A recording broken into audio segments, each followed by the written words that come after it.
ஆண்டவருடைய ஆவி என்மேல் உள்ளது, ஏனெனில் அவர் எனக்கு அருள் பொழிவு செய்துள்ளார். ஏழைகளுக்கு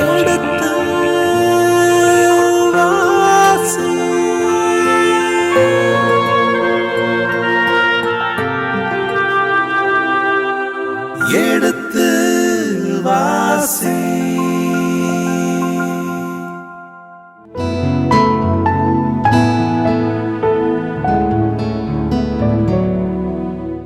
இனிய இதயங்களே, எடுத்து வாசி நிகழ்ச்சியில் நாம் ரூத்து புத்தகத்திற்குண்டான விவிலிய விளக்கங்களுக்கும் இறை வசனங்களுக்கும் செயல்படுத்திக் கொண்டிருக்கின்றோம். இப்பொழுது நாம் இந்த ரூத்து புத்தகத்தின் 2ஆம் அதிகாரத்தை தொடங்க இருக்கின்றோம்.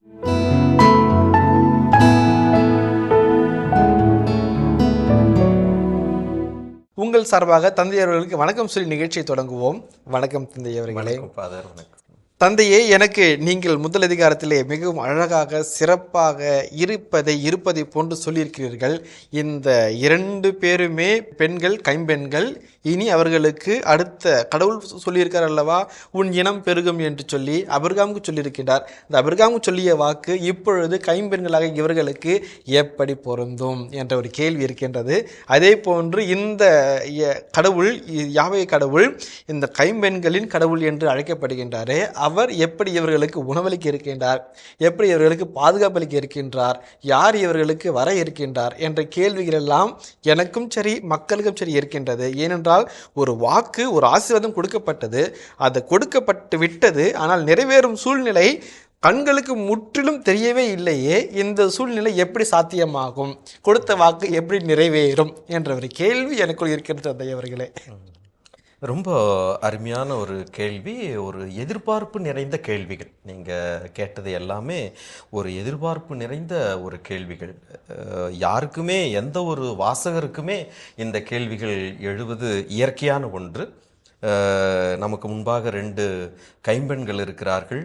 எப்படி குலம், அவர்களுடைய குடும்பம் நீடிக்கப் போகிறது, அதனுடைய நீட்சி, பராமரிப்பு, பாதுகாப்பு, யாவே கடவுள் எப்படி எளியோருக்கும் வறியோருக்கும் அந்நியவருக்கும் கடவுளாக அவர் எப்படி பாதுகாப்பு அளிக்கப் போகின்றார் என்றதை இந்த 2வது அதிகாரத்தில் நாம் சிறிதாக நாம் பார்ப்போம். கண்டிப்பாக இந்த கேள்விகளுக்கு நாம் இந்த இறை வார்த்தையினுடைய வெளிச்சத்தில் கண்டிப்பாக நமக்கு விடை கிடைக்கும். ஏன்னு சொன்னால், இந்த முன்னுரையில் பார்த்தது போலவே கடவுள் தனது வாக்குறுதிகளை நிறைவேற்றுவதிலேயே பலவிதமான தடங்கல்கள் இருக்கிறது. ஆபிரகாமுக்கு கடவுள் உனது சந்ததியை வானத்து விண்மீன்களைப் போல பெருக செய்வேன், கடல் மணலை போல பெருக செய்வேன், எண்ணிக்கை இல்லாத அளவுக்கு அப்படின்லாம் சொல்லி வாக்கு கொடுக்கின்றார். ஆனால் சாரா மற்றும் ரெபேக்கா இந்த மாதிரி பெண்கள் எல்லாம் மலடிகளாக இருக்கிறார்கள். எப்படி கடவுள் தனது வாக்குறுதியை நிறைவு செய்ய முடியும், எப்படி அவர்களுடைய குலம் தழைக்கும் என்றெல்லாம். ஆனால் அற்புதமாக கடவுளால் இயலாதது ஒன்றுமில்லை. இயற்கைக்கு அப்பாற்பட்ட முறையில் கடவுள் அற்புதமாய் செயல்பட்டு வல்ல அந்த கடவுள் தனது வாக்குறுதி நிறைவேற்றுவதை நாம் பார்க்கலாம். அப்படி இந்த புத்தகத்திலும் நாம் நிறைவேறுவதை நிச்சயம் நாம் பார்க்க போகிறோம். புரியுதுங்களா? எனவே இங்கே நாம் பார்க்குறோம், 2வது அதிகாரத்தில் ஒரு முக்கியமான ஒரு கதாபாத்திரத்தை ஆசிரியர் அறிமுகம் செய்கின்றார். அந்த முதல் வசனத்தை மட்டும் வாசிங்களேன். நகோமிக்கு போவாசு என்ற உறவினர் ஒருவர் இருந்தார். அவர் செல்வமும் செல்வாக்கும் உடையவர், எலிமலேக்கின் வழியில் உறவானவர். ஓகே. ஸோ முதல் வசனத்தில் நாம் பார்க்குறோம், ஏற்கனவே முதல் அதிகாரத்தில் இந்த புத்தகத்தினுடைய ஆளுமைகள் அல்லது கதாபாத்திரங்களை நாம் பார்த்துருக்கிறோம், அறிமுகம் செய்து விட்டார். இந்த 2வது அதிகாரத்தில் முற்றிலுமான மிக முக்கியமான ஒரு முதன்மையான ஒரு கதாபாத்திரம். அது என்னன்னு சொன்னால், யாருன்னு சொன்னால் போவாஸ். நம்ம ஏற்கனவே பெயர்களுக்கெல்லாம் விளக்கம் கேட்டு தெரிஞ்சுக்கிட்டு இருக்கிறோம். அந்த போவாஸ் என்ற பெயருடைய அர்த்தமும் நமக்கு தெரிந்திருக்க வேண்டும். போவாஸ் என்று சொன்னால் இன் ஹிம் இஸ் ஸ்ட்ரென்த், அவரில் வலிமை, அவரில் வலிமை. இப்போ முதல் அதிகாரத்தில் நாம் பார்க்குறோம், நவோமி சொல்கிறாங்க, ஆண்டவர் வலிமை மிகுந்தவர், ஆனால் எனக்கு பெரும் துயரத்தை கொண்டு வந்து விட்டார். அவர்கள் எல்லாம் வல்லவர். 21வது வசனத்துல ஆண்டவர் என்னை தண்டித்து விட்டார், எல்லாம் வல்லவர், தி ஆல்மைட்டி ஒன். ஏறக்குறைய போவாஸ் இங்க இன் ஹிம் இஸ் ஸ்ட்ரென்த், அவரில் வலிமை அப்படின்ற ஒரு அர்த்தத்தோடு இந்த பெயரானது இங்கே அறிமுகப்படுத்தப்படுகிறது. வலிமை என்று சொன்னால் உடல் வலிமை மட்டுமல்ல, அது ஒட்டுமொத்த பிற நலன்களை எல்லாம் உள்ளடக்கிய ஒன்று. பொருட்செல்வம், உறவுகள், இன்னும் நட்பு, இது எல்லாமே உள்ளடக்கியது தான் நம்முடைய பலம் இருக்கிறது. எனவே போவாஸ் என்பவர் இங்கு இருக்கின்றார். அவர் செல்வமும் செல்வாக்கும் உடையவர். இதெல்லாம் அவருடைய வலிமைக்கு உதாரணம். செல்வமும் செல்வாக்கும் உடையவர். செல்வம் என்று சொன்னால் உடைமை, செல்வாக்கு என்று சொன்னால் பாப்புலாரிட்டி, ஒரு சோஷியல் ரெப்புடேஷன், சமூக அந்தஸ்து. இப்போ புதிய ஏற்பாட்டில் ஜக்கேயு நாம் பார்க்குறோம். அவர் ஒரு குள்ளமான மனிதர், ஆனாலும் மக்கள் மத்தியிலே செல்வம் படைத்த செல்வாக்கு படைத்தவர். அவருக்கு கீழே ஆட்கள் இருந்தார்கள். அவர் கட்டளையிட்டால் உடனடியாக செயல்படுவதற்கு அது அவருடைய செல்வாக்கு. அவர் இருக்கிற இடம் உயரமான இடம்.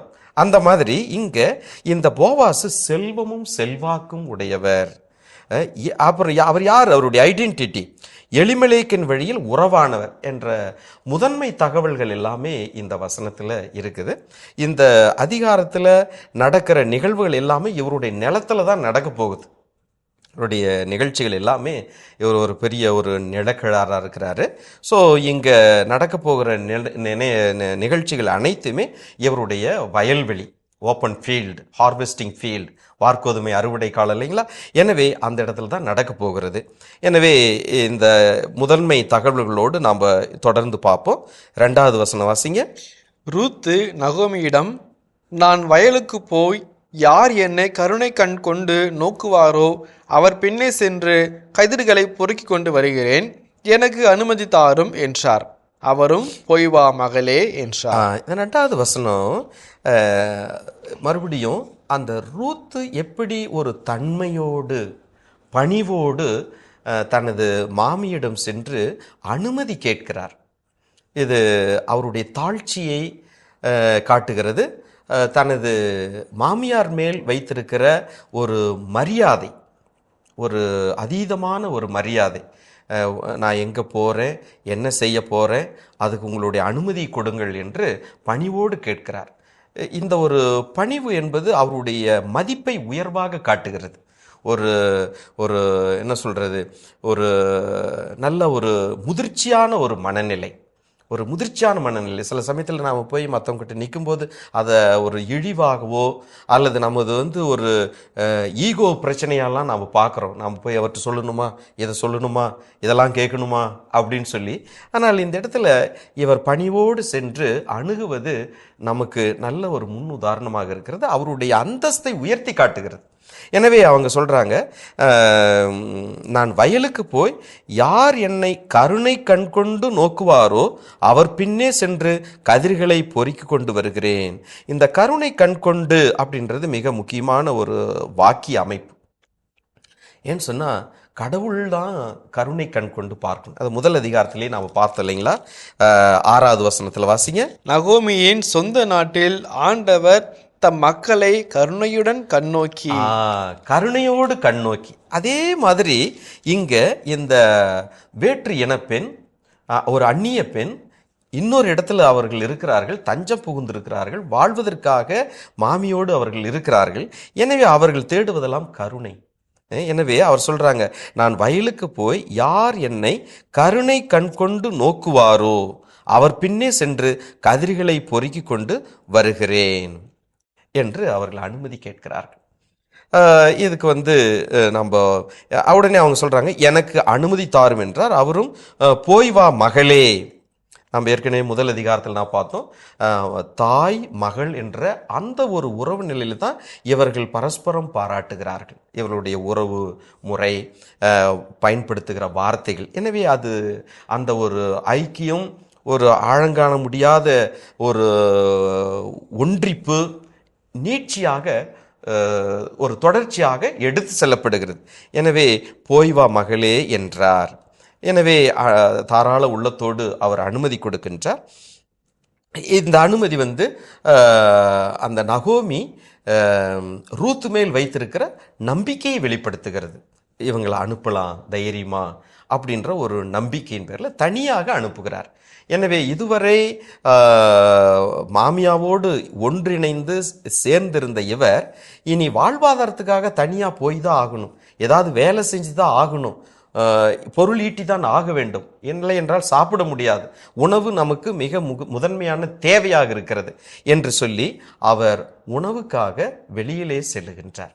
ஒரு நல்ல ஒரு தாயை காப்பாற்ற வேண்டும் என்பதற்காக உழைப்பதற்காக போகின்றார். 3வது வசனம் வாசிங்க.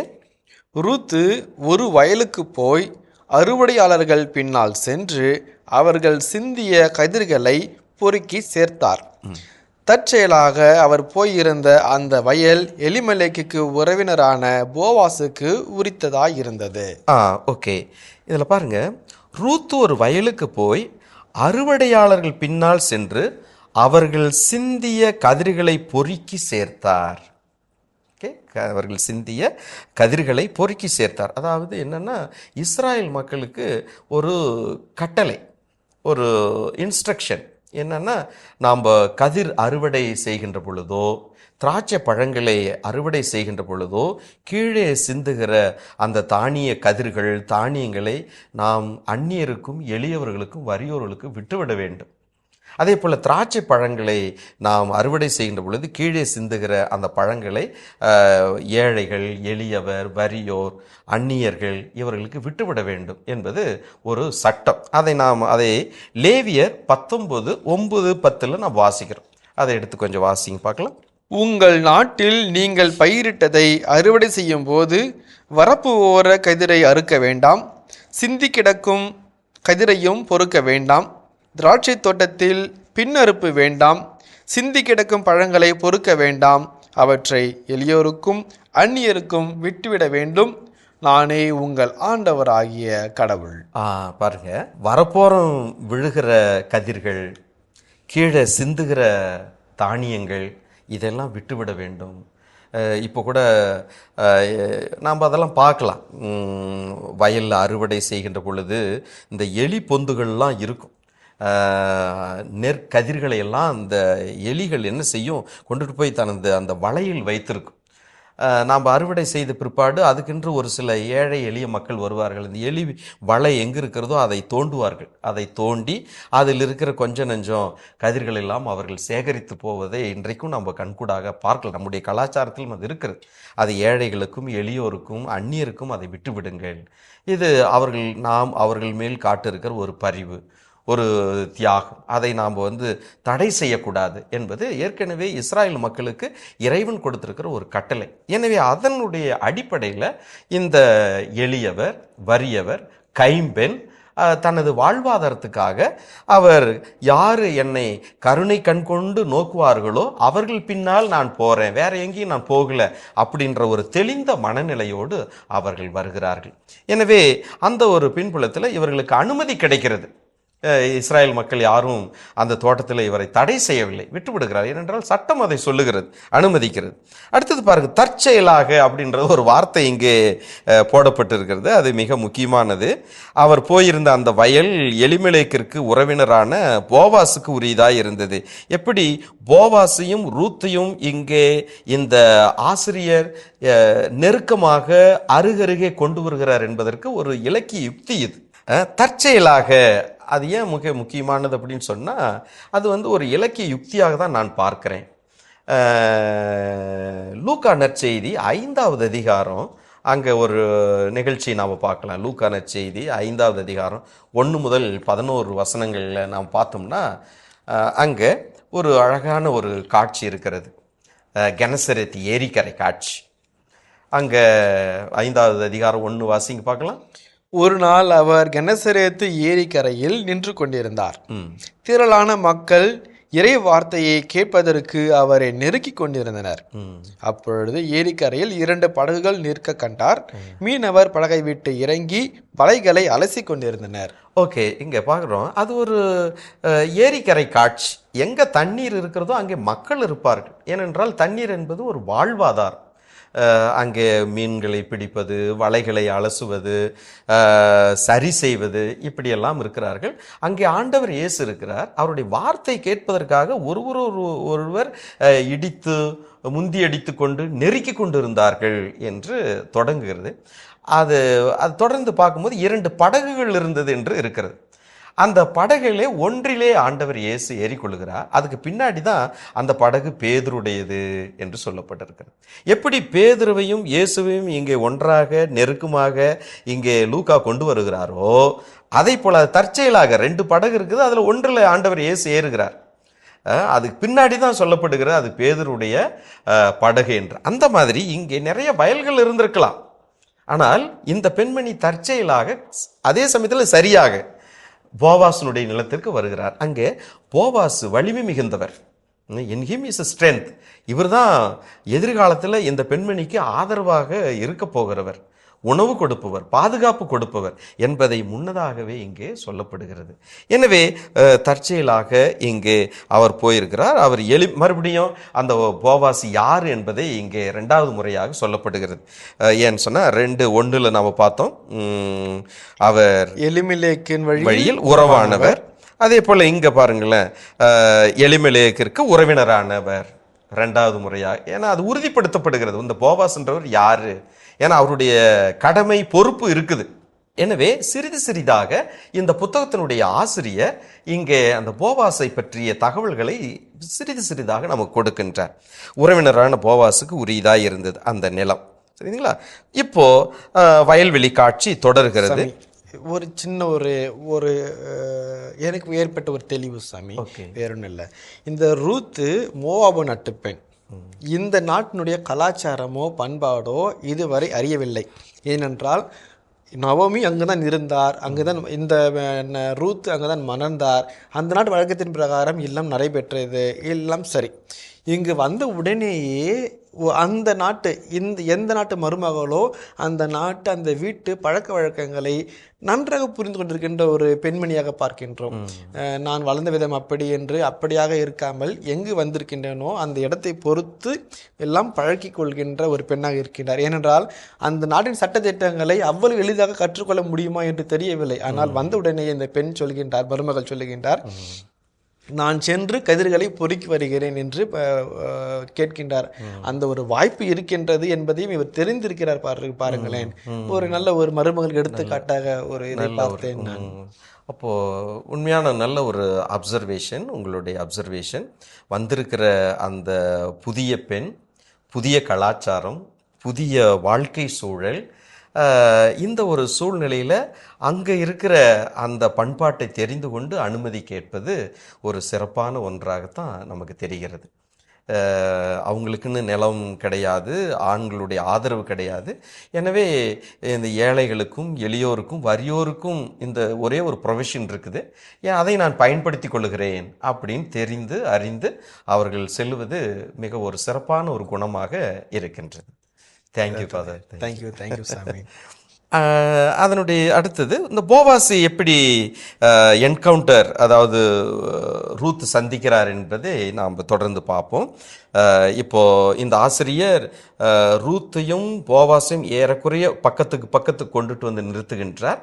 இனி எப்படி ஒருவரோடு ஒருவர் அறிமுகமாகிறார்கள் என்பதை அடுத்த பகுதியிலிருந்து நாம் பார்க்குறோம். 4வது வசனம் கொஞ்சம் வாசிங்க. சிறிது நேரம் கழித்து போவாசு பெத்லகேமில் இருந்து அங்கு வந்து சேர்ந்தார்.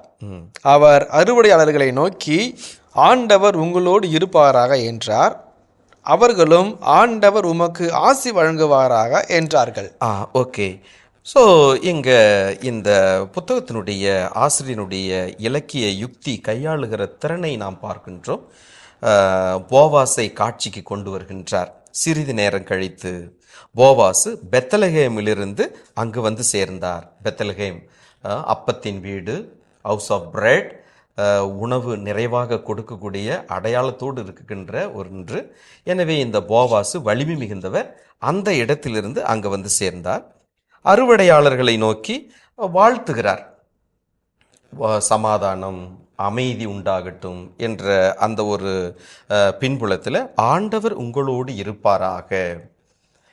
இது அவர்களுடைய மிக முக்கியமான ஒரு வாழ்த்து மொழி. இது குறித்து நீதி தலைவர்கள் 6:12 நாம் வாசிக்கிறோம். அங்கே வானதூதர் எப்படி கிதியோனை வாழ்த்துகிறார் என்று அந்த வசனத்தை வாசிங்க. நீதி தலைவர்கள் 6:12. ஆண்டவரின் தூதர் அவருக்கு தோன்றி, வலிமைமிக்க வீரனே, ஆண்டவர் உன்னோடு இருக்கிறார் என்றார். ஆண்டவர் உம்மோடு இருக்கிறார். இது ஒரு மரபு சார்ந்த ஒரு வாழ்த்து மொழி. ஒரு யூதர் இன்னொரு யூதரை பார்த்து வாழ்த்து சொல்லுகிற தொல்பழங்காலத்தில் இருந்த ஒரு வாழ்த்து மொழி. இப்பொழுதெல்லாம் ஷபாத் ஷலோம் என்றெல்லாம் சொல்லுகிறார்கள், ஷலோம் என்று சொல்லுகிறார்கள். எனவே இது ஆண்டவர் உங்களோடு இருப்பாராக என்று வாழ்த்துகிறார். இது அந்த வயலில் வேலை செய்கிற தொழிலாளர்கள் மேல் அவர் வைத்திருக்கிற ஒரு இணக்கமான உறவை வெளிப்படுத்துகிறது. ஒரு நிலக்கிழார் என்ற ஒரு அந்தஸ்திலே அவர் நடந்து கொள்ளவில்லை.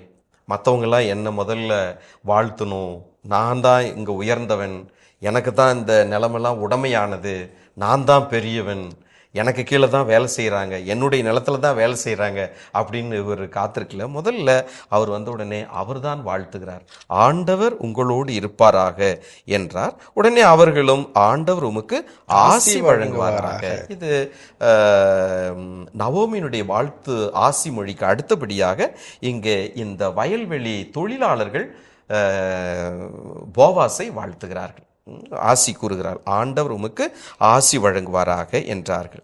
உடனே 5வது வசனம் வாசிங்க. அவர் அறுவடையாளர்களின் கண்காணியிடம், இவள் யார் வீட்டு பெண் என்று கேட்டார். பாருங்க, உடனே போவாசனுடைய கவனம் பார்வை இந்த ரூத்தின் மேல் செல்லுகிறது. ஆனால் நேரடியாக அவரிடம் சென்று பேசல. இவரும் சரியான அணுகுமுறையை அவர் பார்க்குற, எந்த ஒரு வயல்வெளி தொழிலாளர்கிட்டையும் அவர் போய் டைரெக்டாக பேசலை. அந்த கண்காணியிடம், அந்த தொழிலாளர்களுடைய பொறுப்பாளரிடம் அவர் கேட்கிறார், இவள் யார் வீட்டு பெண்? இந்த கேள்வி மிக முக்கியமானது. இவள் யார் வீட்டு பெண்? யார் வீட்டு, ஹூஸ், ஆங்கிலத்தில் ஹூஸ், யாருடைய. இவருடைய பெயர் என்ன என்று கேட்கவில்லை. ஆனால் இவள் யார் வீட்டு பெண் அப்படின்னு சொன்னா, இந்த ரூத்தை ஒரு உடைமையாக கருதி, ஒரு செல்வமாக, ஒரு நிலத்தை போலவோ, ஒரு வீட்டை போலவோ, ஒரு ஆபரணத்தை போலவோ யார் இந்த பெண்மணியை உடைமையாக வைத்திருக்கிறார்கள் அப்படின்றதான் இதனுடைய அர்த்தம். இவள் யார் வீட்டு பெண், இவருடைய ஓனர் யாரு, இவரை சொந்தம் கொண்டாடுகிற நபர் யார் அப்படின்னு சொல்லி ஒரு உடைமை கண்ணோட்டத்தோடு இந்த கேள்வி கேட்கப்படும். ஏனென்றால் ரூத்துக்கு இதுவரை அடையாளம் இல்லை, அவளுக்கு ஆண் பாதுகாப்பு இல்லை, ஆதரவு இல்லை. அவர் தங்கி இருப்பது, உடன் இருப்பது இன்னொரு விதவை மாமியார் தான். எனவே இந்த கொஸ்டின், போவாசனுடைய இந்த கொஸ்டின் மிக முக்கியமானது. இதுவரை அந்த பெண்மணிக்கு அடையாளம் இல்லாத ஒரு நிலை, இனி அவருக்கு ஒரு அடையாளம் தேவைப்படுகிறது. அதை கொடுக்க போகிறவரும் யார் என்பதை சிறிதாக இந்த ஆசிரியர் இந்த நூலிலே நமக்கு சொல்லுவார். இவள் யார் வீட்டு பெண்? உடனே அந்த கண்காணி பதில் சொல்லுகிறார். இதுக்கு போதுமான வார்த்தைகள், இடம், வசனங்கள் ஒதுக்கப்பட்டிருக்கின்றன. 6, 7 2 வசனங்களிலும் இந்த கண்காணி தான் பேசுகின்றார். 6வது வசனத்தில் வாசிங்க பார்க்கலாம். அதற்கு அறுவடையாளர்களுக்கு மேற்பார்வையாய் நியமிக்கப்பட்டிருந்த வேலையால், இவள்தான் மோவாபு நாட்டிலிருந்து திரும்பியுள்ள நகோமியோடு வந்திருக்கும் மோவாபிய பெண். அறுவடையாளர்களின் பின்னே சென்று சிந்தும் கதிர்களை பொறுக்கிக் கொள்வதற்கு என்னிடம் அனுமதி கேட்டாள். காலை முதல் இதுவரையில் அவள் சிறிதும் ஓய்வின்றி கதிர் பொறுக்கி கொண்டிருந்தாள். இப்பொழுதுதான் அவள் பந்தல் நிழலில் சற்று ஓய்வெடுத்து கொண்டிருக்கிறாள் என்றார். இந்த 2 வசனங்களில் நாம் பார்க்குறோம், ரூத் என்ற பெயரே பயன்படுத்தப்படவில்லை, மோவாபி பெண் அப்படின்னு. அதே போல் இங்கே போவாசு கேட்கிற கேள்வி யார் வீட்டு பெண்? அப்போ இதுவரை அந்த ரூத்துக்கு பெத்லகேமில் அடையாளம் இல்லை. அடையாளம்னா அந்த ஆளுமை தீர்மானிக்கிற ஒரு நிலை, ஒரு தன்னுடைய இருத்தல், எக்ஸிஸ்டன்ஸ், அதை வெளிப்படுத்துகின்ற ஒரு வலிமை தான் அந்த ஐடென்டிட்டி. யார் அப்படின்ற ஒரு அது இல்லை. ஆனால் ஒரு மூன்றாவது நபரை சொல்லுவதைப் போல அவர் சொல்லுகிறார், அறுவடை ஆள்களுக்கு மேற்பார்வையாளராய் நியமிக்கப்பட்டிருந்த வேலையால் இவள்தான் மோவாபு நாட்டிலிருந்து திரும்பியுள்ள நகோமியோடு வந்திருக்கும் மோவாபிய பெண். இப்போ இதில் பாருங்கள், 2 முறை மோவாபு. ஸோ ரூத்து மோவாபிலிருந்து வந்திருக்கிறாங்க என்பது உறுதியாக இங்கே சொல்லப்படுகிறது. அதனால தான் 2 முறை சொல்லப்பட்டிருக்கிறது. மோவாபு நாட்டிலிருந்து திரும்பியுள்ள நகோமியோடு வந்திருக்கும் மோவாபிய பெண். அடுத்தது, அறுவடையாளர்களின் பின்னே சென்று சிந்தும் கதிர்களை பொறுக்கிக் கொள்வதற்கு என்னிடம் அனுமதி கேட்டார். ஸோ இங்கே நீங்கள் சொன்ன மாதிரி தன்னை ஒரு நிலத்தில் தானாக அவங்களா பூந்து உள்ள நுழைஞ்சி கதிர்களை பொறுக்கலை. அது மிக ஒரு ஞான செயல், ப்ரூடென்ட்னு சொல்லுகிறோம். அதை போல அந்த கண்காணியிடம் சென்று அனுமதி பெற்று அந்த நிலத்திற்குள் சென்று அந்த கதிர்களை சேகரிக்கின்றாள் என்றால் இன்னும் அந்த ரூத்தினுடைய அந்த பண்பாடு, கலாச்சாரம், மனநிலை அதை இன்னும் உயர்வாக காட்டுகிறது. முதல்ல வீட்டை விட்டு வெளியே வருவதற்கு மாமியாவிடம் அனுமதி கேட்டார். இங்கே வெளியே வந்துட்டாங்க, வயலில் உள்ள நுழைஞ்சு வேலை செய்வதற்கும் சரியான பொருத்தமான ஆளிடத்திலே சென்று அனுமதி கேட்டு அந்த அனுமதியின் உத்தரவின் பேரிலே அவர் கதிர்களை பொறுக்குகின்றார். எவ்வளோ ஒரு நல்ல ஒரு பண்பாடு நிறைந்த செயல் பாருங்களேன். ஸோ ரூத்தினுடைய அருமையான செயல். அதுவும் எப்படி வேலை செய்கிறாங்க? தொய்வின்றி வேலை செய்கிறார்கள். காலை முதல் இதுவரையில் அவள் சிறிதும் ஓய்வின்றி கதிர் பொறுக்கி கொண்டிருந்தாள். அப்படின்னா தனக்கும் மாமியாவுக்கும் 2 பேருக்கும் உணவு தேவை. அதை எப்படியாவது சேகரிக்கணும், போதுமான அளவு சேகரிக்கணும் அப்படின்றதில் கவனத்தில் அவர் சிறிதும் ஓய்வின்றி உணவு உண்டாரா, தண்ணீர் பருகினாரா, அதெல்லாம் எதுவுமே குறிப்பிடவில்லை.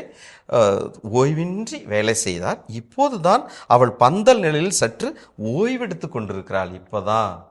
அப்போ அந்த ஓய்வெடுத்து கொண்டிருந்த அந்த சமயத்தில் போவாஸ் அவரை பார்த்திருக்கலாம். யார் அந்த பெண் அப்படின்ற அந்த ஒரு கேள்விக்கு யார் வீட்டு பெண் அவங்க விசாரிப்பதற்கு இத்தனை நிகழ்வுகள் தகவல்களை சொல்லுகிறார். அதே போல் நல்ல ஒரு பாசிட்டிவான ரிப்போர்ட்டும் இந்த சூப்பர்வைசர் கொடுக்குறாரு. இதில் இன்னொரு சுவாரஸ்யமான ஒரு தகவல் என்னன்னு சொன்னால், இதுவரை ரூத்துக்கு போவாஸ் யாருன்னு தெரியாது. ரூத்துக்கு போவாஸ் யாருன்னு தெரியாது. ஆனால் இந்த தகவல்களை இந்த சூப்பர்வைசர் சொல்லுவதின் வழியாக போவாஸ் ரூத் யார் என்பதை கண்டுபிடிக்க அவருக்கு வாய்ப்பு இருக்கிறது. ஏன்னா நகோமிக்கு, எலிமெலேக்கு எல்லாம் இவர் உறவினராக இருக்கிறார். எனவே தன்னுடைய அந்த மகன்கள் கிளியோன், மக்லோன், இவங்களுடைய மனைவி, ஸோ இவங்களோடு திரும்பி வந்திருக்கார். இந்த விதத்தில் தனக்கும் அவர் உறவினர் என்பது போவாஸுக்கு தெரியும், ஆனால் ரூத்துக்கு தெரியாது. இந்த ஒரு மறைபொருளை இந்த இடத்துல நாம் பார்க்கிறோம். உடனே அவர்களே, நீங்கள் சொல்கிறப்ப தான் இந்த பாயிண்ட் ஞாபகத்துக்கு வந்துச்சு. ஓய்வின்றி வேலை செய்தால் வாசிச்சிருக்கிற அந்த பகுதி. ஆனால் இந்த பெண்மணி அங்கே அவங்களோட காலையிலிருந்து இது வரையும் சொல்லி சொல்கிறாங்க, டைம் அண்ட் ஹவர் நமக்கு தெரியாது, ஓய்வின்றி வேற வேலை செஞ்சாங்கன்னு சொல்லிட்டு இருக்கிறாங்க. அந்த பிள்ளை சாப்பிட்டுச்சா, தண்ணி குடிச்சிச்சா கூட நமக்கு தெரியாது இல்லைங்களா? ஆமாம், பாவம். நீங்கள் சொல்கிறப்ப தான் அந்த பாயிண்ட் எனக்கு ஞாபகத்துக்கு வருது. ஆமாம், அந்த அளவுக்கு அவர்கள் அதெல்லாம் பாலைவன பகுதி. இப்போல்லாம் அந்த சில சமயத்தில் நீங்கள் பார்க்கலாம் அந்த பிக்சர், அந்த ரூத் ஒரு பசியின் கொடுமை, ஒரு சோகமான ஒரு முகத்தோடு, தலைவிரி கோலத்தோடு தானிய கதிர்களை பொறுக்குவதை போல ஒரு சில படங்கள் மிக அழகாக வரைந்து வைத்திருக்கிறார்கள். நம்ம அந்த படத்தை பார்க்கலாம். அந்த ரூத்தினுடைய இந்த படம் மிக இந்த தத்ரூபமாக வரைந்து வைத்திருக்கிறார்கள் ஒரு சில ஓவியர்கள். அதனால் ஓய்வெடுத்து கொண்டிருக்கிறாள் அப்படின்னு சொல்லி ஒரு நல்ல ஒரு பாசிட்டிவ் ரிப்போர்ட்டு இந்த சூப்பர்வைசர் கொடுக்குறாங்க. இது எல்லாமே ரூத்தினுடைய அந்த ஸ்டேட்டஸ் அல்லது அவங்களுடைய செயல்படுகிற மனநிலை, அவங்களுடைய பண்பாடு, அவர்கள் தனது மாமியாவோடு தொடர்ந்து காட்டுகிற அந்த உறவு நிலை, இது எல்லாமே உயர்த்தி காட்டுகின்றன. அடுத்தது, எப்படி இப்போ போவாஸ் இந்த தகவல்களை கேட்டு எப்படி அவர் பதில் மொழி கொடுக்குறாரு அப்படின்றத அடுத்தது 8வது வசனத்திலிருந்து நாம் பார்க்கலாம். 8வது வசனம் பாருங்க, வாசிங்க. பிறகு போவாசு ரூத்தை நோக்கி, பெண்ணே, நான் சொல்வதை கேள். இந்த வயலை தவிர வேறு எந்த வயலுக்கும் போய் நீ கதிர் பொறுக்க வேண்டாம். என் வயலில் வேலை செய்யும் பெண்களுடன் இங்கேயே இரு. 9வது வசனம் வாசிங்க. அறுவடையாளர்கள் வேலை செய்யும் இடத்தை நன்றாக கவனித்து அங்கே போய் அவர்கள் பின்னால் கதிர் பொறுக்கும் பெண்களோடு நீயும் இரு. எந்த வேலைக்காரனும் உனக்கு தொந்தரவு கொடுக்கக்கூடாதென நான் கட்டளையிட்டிருக்கிறேன். உனக்கு தாகம் எடுத்தால் அவர்கள் நிரப்பி வைத்துள்ள பாண்டங்களிலிருந்து தண்ணீர் அருந்திக்கொள் என்றார். பாருங்க, ரொம்ப 8, 9 2 வசனத்தையும் நாம் சேர்த்து பார்ப்பது மிகவும் நல்லது. போவாஸ் இப்போ டைரக்டா ரூத்துக்கிட்ட பேசுறார். இந்த தகவல்களை கேட்டு அறிந்த பிற்பாடு உடனே ரூத் இன்னும் இது வரைக்கும் போவாஸ்கிட்ட எதுவும் பேசல. ஆனால் இது பாருங்க, போவாஸ் ரூத்தை நோக்கி உடனடியாக சொல்றார், நீ வேற எதுவும் விசாரணையெல்லாம் இல்லை. இந்த தகவல்களின் பேரில் இவர் சொல்லுகிறார், பெண்ணே என்று அழைக்கிறார். ஃபர்ஸ்ட் வார்த்தை பெண்ணே. இதை அடிக்கோடிட்டு நாம் கவனத்தில் வைத்துக்கொள்ள வேண்டும்.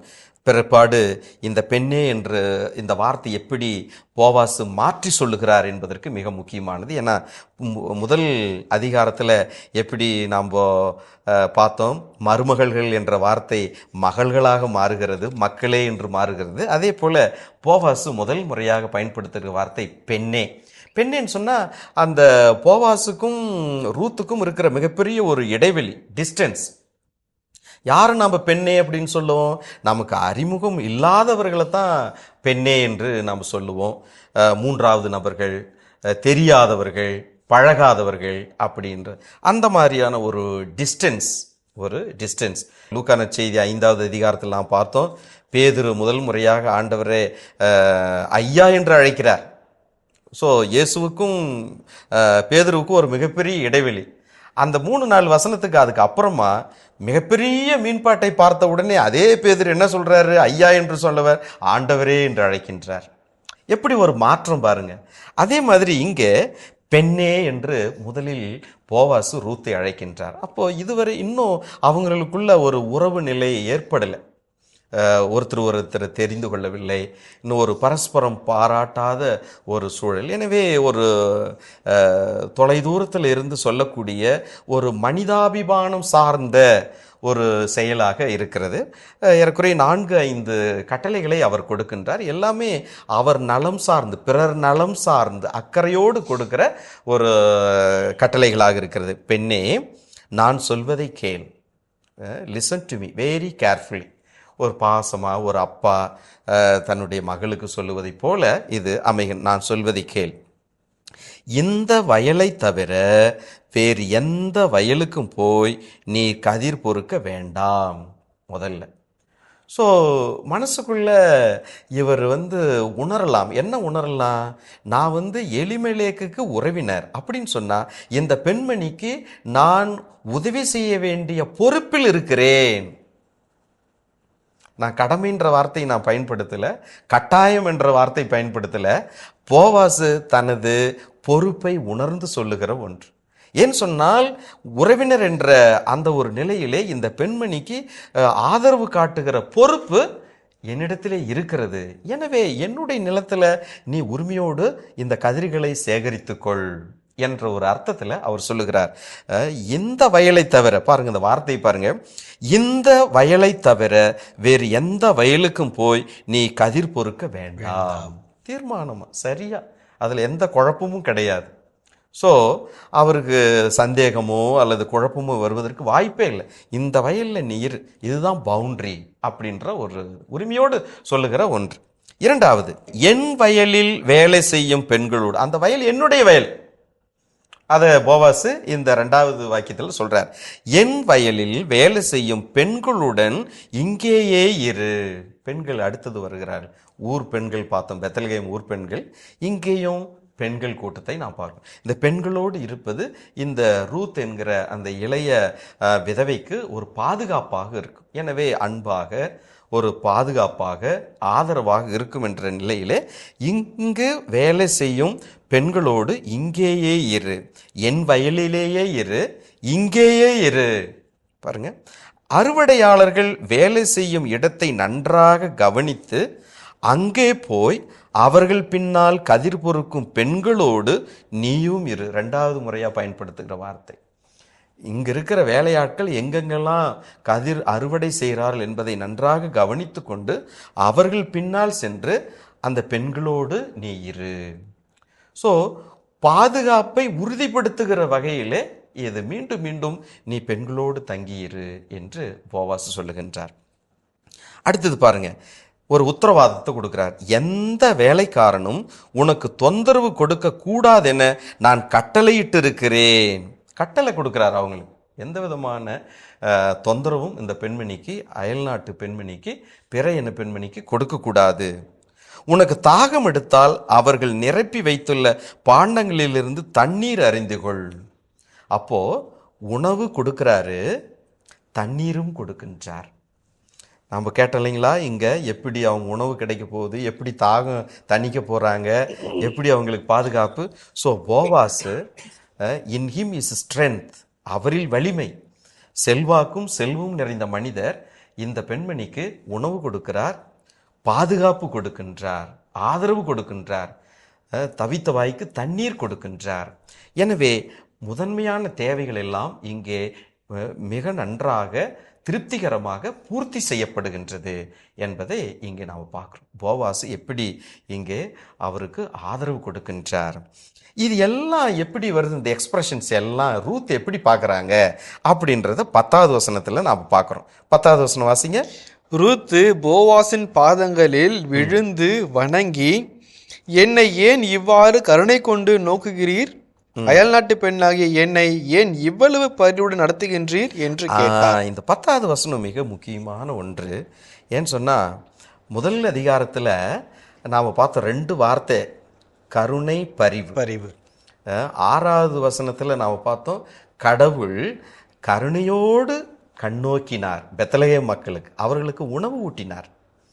நகோமி தனது 2 மருமகளை பார்த்து, உங்களுடைய கணவன்களுக்கும் எனக்கும் நீங்கள் பரிவு காட்டியதைப் போல ஆண்டவர் தாமே உங்களுக்கு பரிவு காட்டுவாராக என்ற 2 முக்கியமான தியாலஜிக்கல் டேர்ம்ஸ், மிக முக்கியமானது. அதே போல் இங்கே 2வது அதிகாரத்தில் 2வது வசனத்தில் இதைத்தான் ரூத் எதிர்பார்க்கிறார். யார் என்னை கருணை கண் கொண்டு நோக்குவார்களோ. இந்த 8வது 9வது வசனத்தில் போவாசு ரூத்தை கருணை கண் கொண்டு நோக்குகிறார். அதுதான் 10வது வசனத்தில் நாம் பார்க்கின்றோம். அவர் என்ன சொல்றார், போவாசின் பாதங்களில் வீழ்ந்து வணங்கி. அந்த பாதங்களில் வீழ்ந்து வணங்குவது என்பது ஒரு மிக முக்கியமான ஒரு நல்ல ஒரு செயல். எப்படின்னா, நான் உமது அடிமையானவள், நான் உன்னுடைய பணியாள், நான் உன்னுடைய அடியான், உன்னுடைய தயவில் நான் இருக்கிறேன் என்பதனுடைய அடையாளம். 3வது அதிகாரத்தில் அதையே தான் நம்ம வேறு விதமாக நம்ம பார்க்க போகிறோம். ரூத்து போவாசனுடைய பாதத்தில் தான் இருப்பாங்க.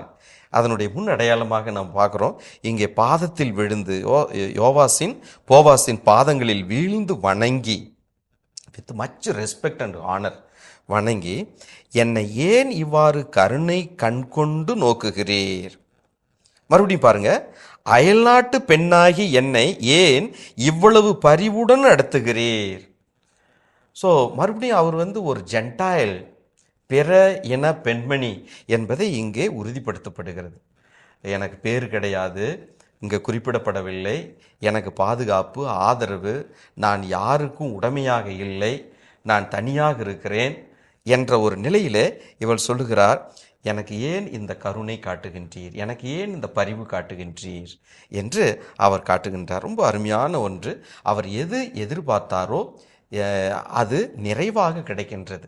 வயல்வெளி வேலை செய்வதற்கு, தானியங்களை நிரப்புவதற்கு, சேகரிப்பதற்கு, தாகம் தணிப்பதற்கு, உடன் இருந்து பாதுகாப்பை அனுபவிப்பதற்கு, உரையாடுவதற்கு, உறவுகள், இப்படி எல்லாமே ரூத்துக்கு ஒரு முதல் கட்டமாக அனைத்தும் இங்கே கொடுக்கப்படுகின்றது. ஸோ இதுதான் இந்த 10வது வசனத்தில் நாம் இங்கே பார்க்கின்றோம். போவாசு, உன் கணவன் இறந்ததிலிருந்து உன் மாமியாருக்காக நீ செய்துள்ள அனைத்தையும் கேள்விப்பட்டேன். உன் தந்தையும் தாயையும் சொந்த நாட்டையும் துறந்துவிட்டு முன்பின் தெரியாத ஓர் இனத்தாருடன் வாழ நீ வந்திருப்பது எனக்கு தெரியும். இந்த வசனம் நமக்கு ஆச்சரியத்தை ஏற்படுத்துது. ஏன் ஆச்சரியத்தை ஏற்படுத்துதுன்னு சொன்னால், போவாசு முதல் முறையாக ரூத்தை தனது வயல்வெளியில் சந்திக்கிறார் இல்லைங்களா?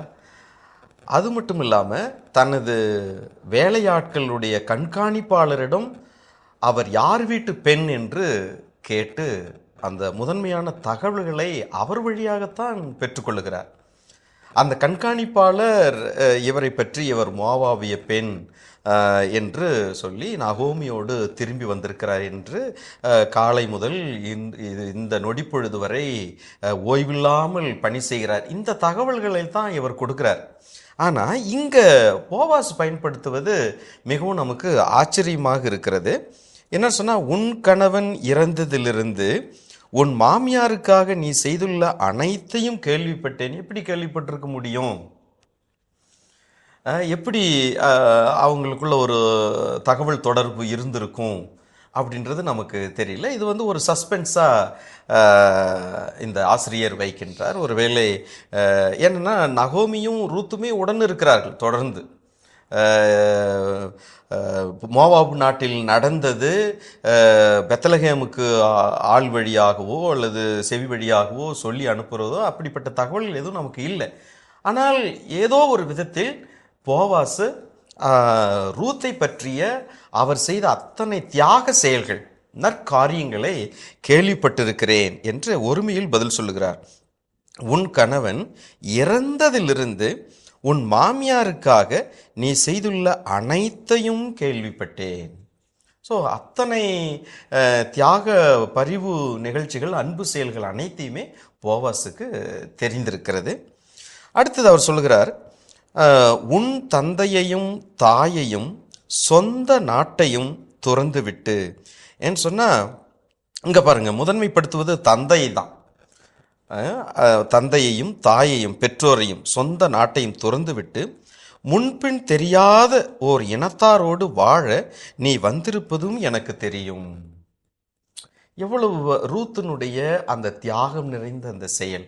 எப்படி கடவுள் வந்து ஆபிரகாமுக்கு உன் தந்தை நாடு, நீ பிறந்த ஊர், உன்னுடைய உற்றார் உறவுகள், உன்னுடைய சொந்தம் பந்த எல்லாத்தையும் விட்டுவிட்டு நான் காட்டுகிற தேசத்திற்கு நீர் செல்.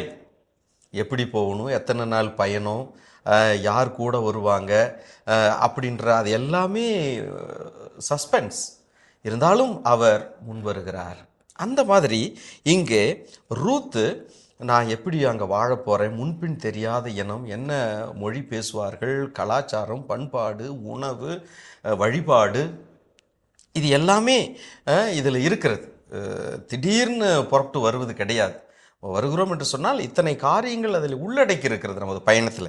எனவே போவாசு ரூத்தினுடைய அந்த தியாகம் நிறைந்த செயல்களை இங்கே சொல்லுகின்றார்.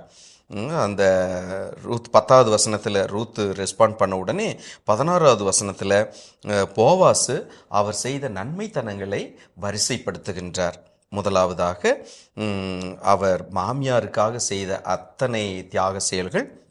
அடுத்தது அவரோடு வாழ்வதற்காக தந்தை, தாய், சொந்த நாடு எல்லாவற்றையும் துறந்து விட்டு, ரெனவுன்ஸ்மெண்ட், துறந்து விட்டு முன்பின் தெரியாத ஒரு இனத்தாரோடு வாழ நீ வந்திருப்பதும் எனக்கு தெரியும். ஸோ இதெல்லாம் வந்து இங்கே அந்த கண்காணிப்பாளர் சொல்லலை, ஆனால் போவாசு இங்கே சொல்லுகிறார். எப்படி என்பது நமக்கு தெரியாது, ஆனால் இந்த புத்தகம் இங்கே சொல்லப்பட்டு இருக்கிறது. எனவே 12வது வசனம் மிக முக்கியமான ஒரு வசனம். இது எல்லாத்துக்குமே ஒரு ரிவார்டு. அதனால தான் இங்கே பாருங்கள், அயல்நாட்டு பெண்ணுக்கு கிடைத்த பரிவு. அந்த தலைப்பே நம்முடைய தமிழ் பைபிளில் அழகாக கொடுக்கப்பட்டிருக்கிறது, இந்த பரிவு எப்படிலாம் கிடைக்கிறது என்று. ஸோ 12வது வசனத்தில் போவாசு சொல்கிறாரு, அதை கொஞ்சம் வாசிங்க பார்க்கலாம். நீ செய்துள்ள அனைத்திற்கும் ஆண்டவர் உனக்கு தகுந்த பலன் அளிப்பார்.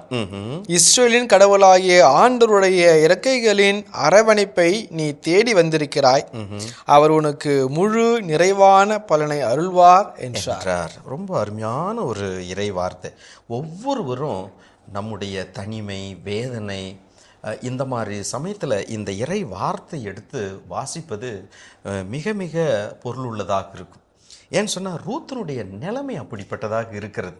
ஒரு கைவிடப்பட்ட ஒரு நிலைமை, அப்பா இல்லை, அம்மா இல்லை, உடன்பிறப்புகள் இல்லை, சொந்த நாடு எல்லாத்தையும் இழந்து விட்டு தூர தேசத்தில் முன்பின் தெரியாத ஒரு மொழியினரிடையே அல்லது பண்பாடு கலாச்சாரம் நிறைந்த அந்த இடத்துல அவர் ஒரு அந்நியராக மாமியாவுக்கு அத்தனை தியாக நிகழ்வுகளும் செயல்களையும் செய்து கொண்டு அவர் அங்கே இருக்கின்றார். எனவே அவர் சொல்லுகிற ஆசி மொழி, நீ செய்துள்ள அனைத்திற்கும் ஆண்டவர் உனக்கு தகுந்த பலனளிப்பார்.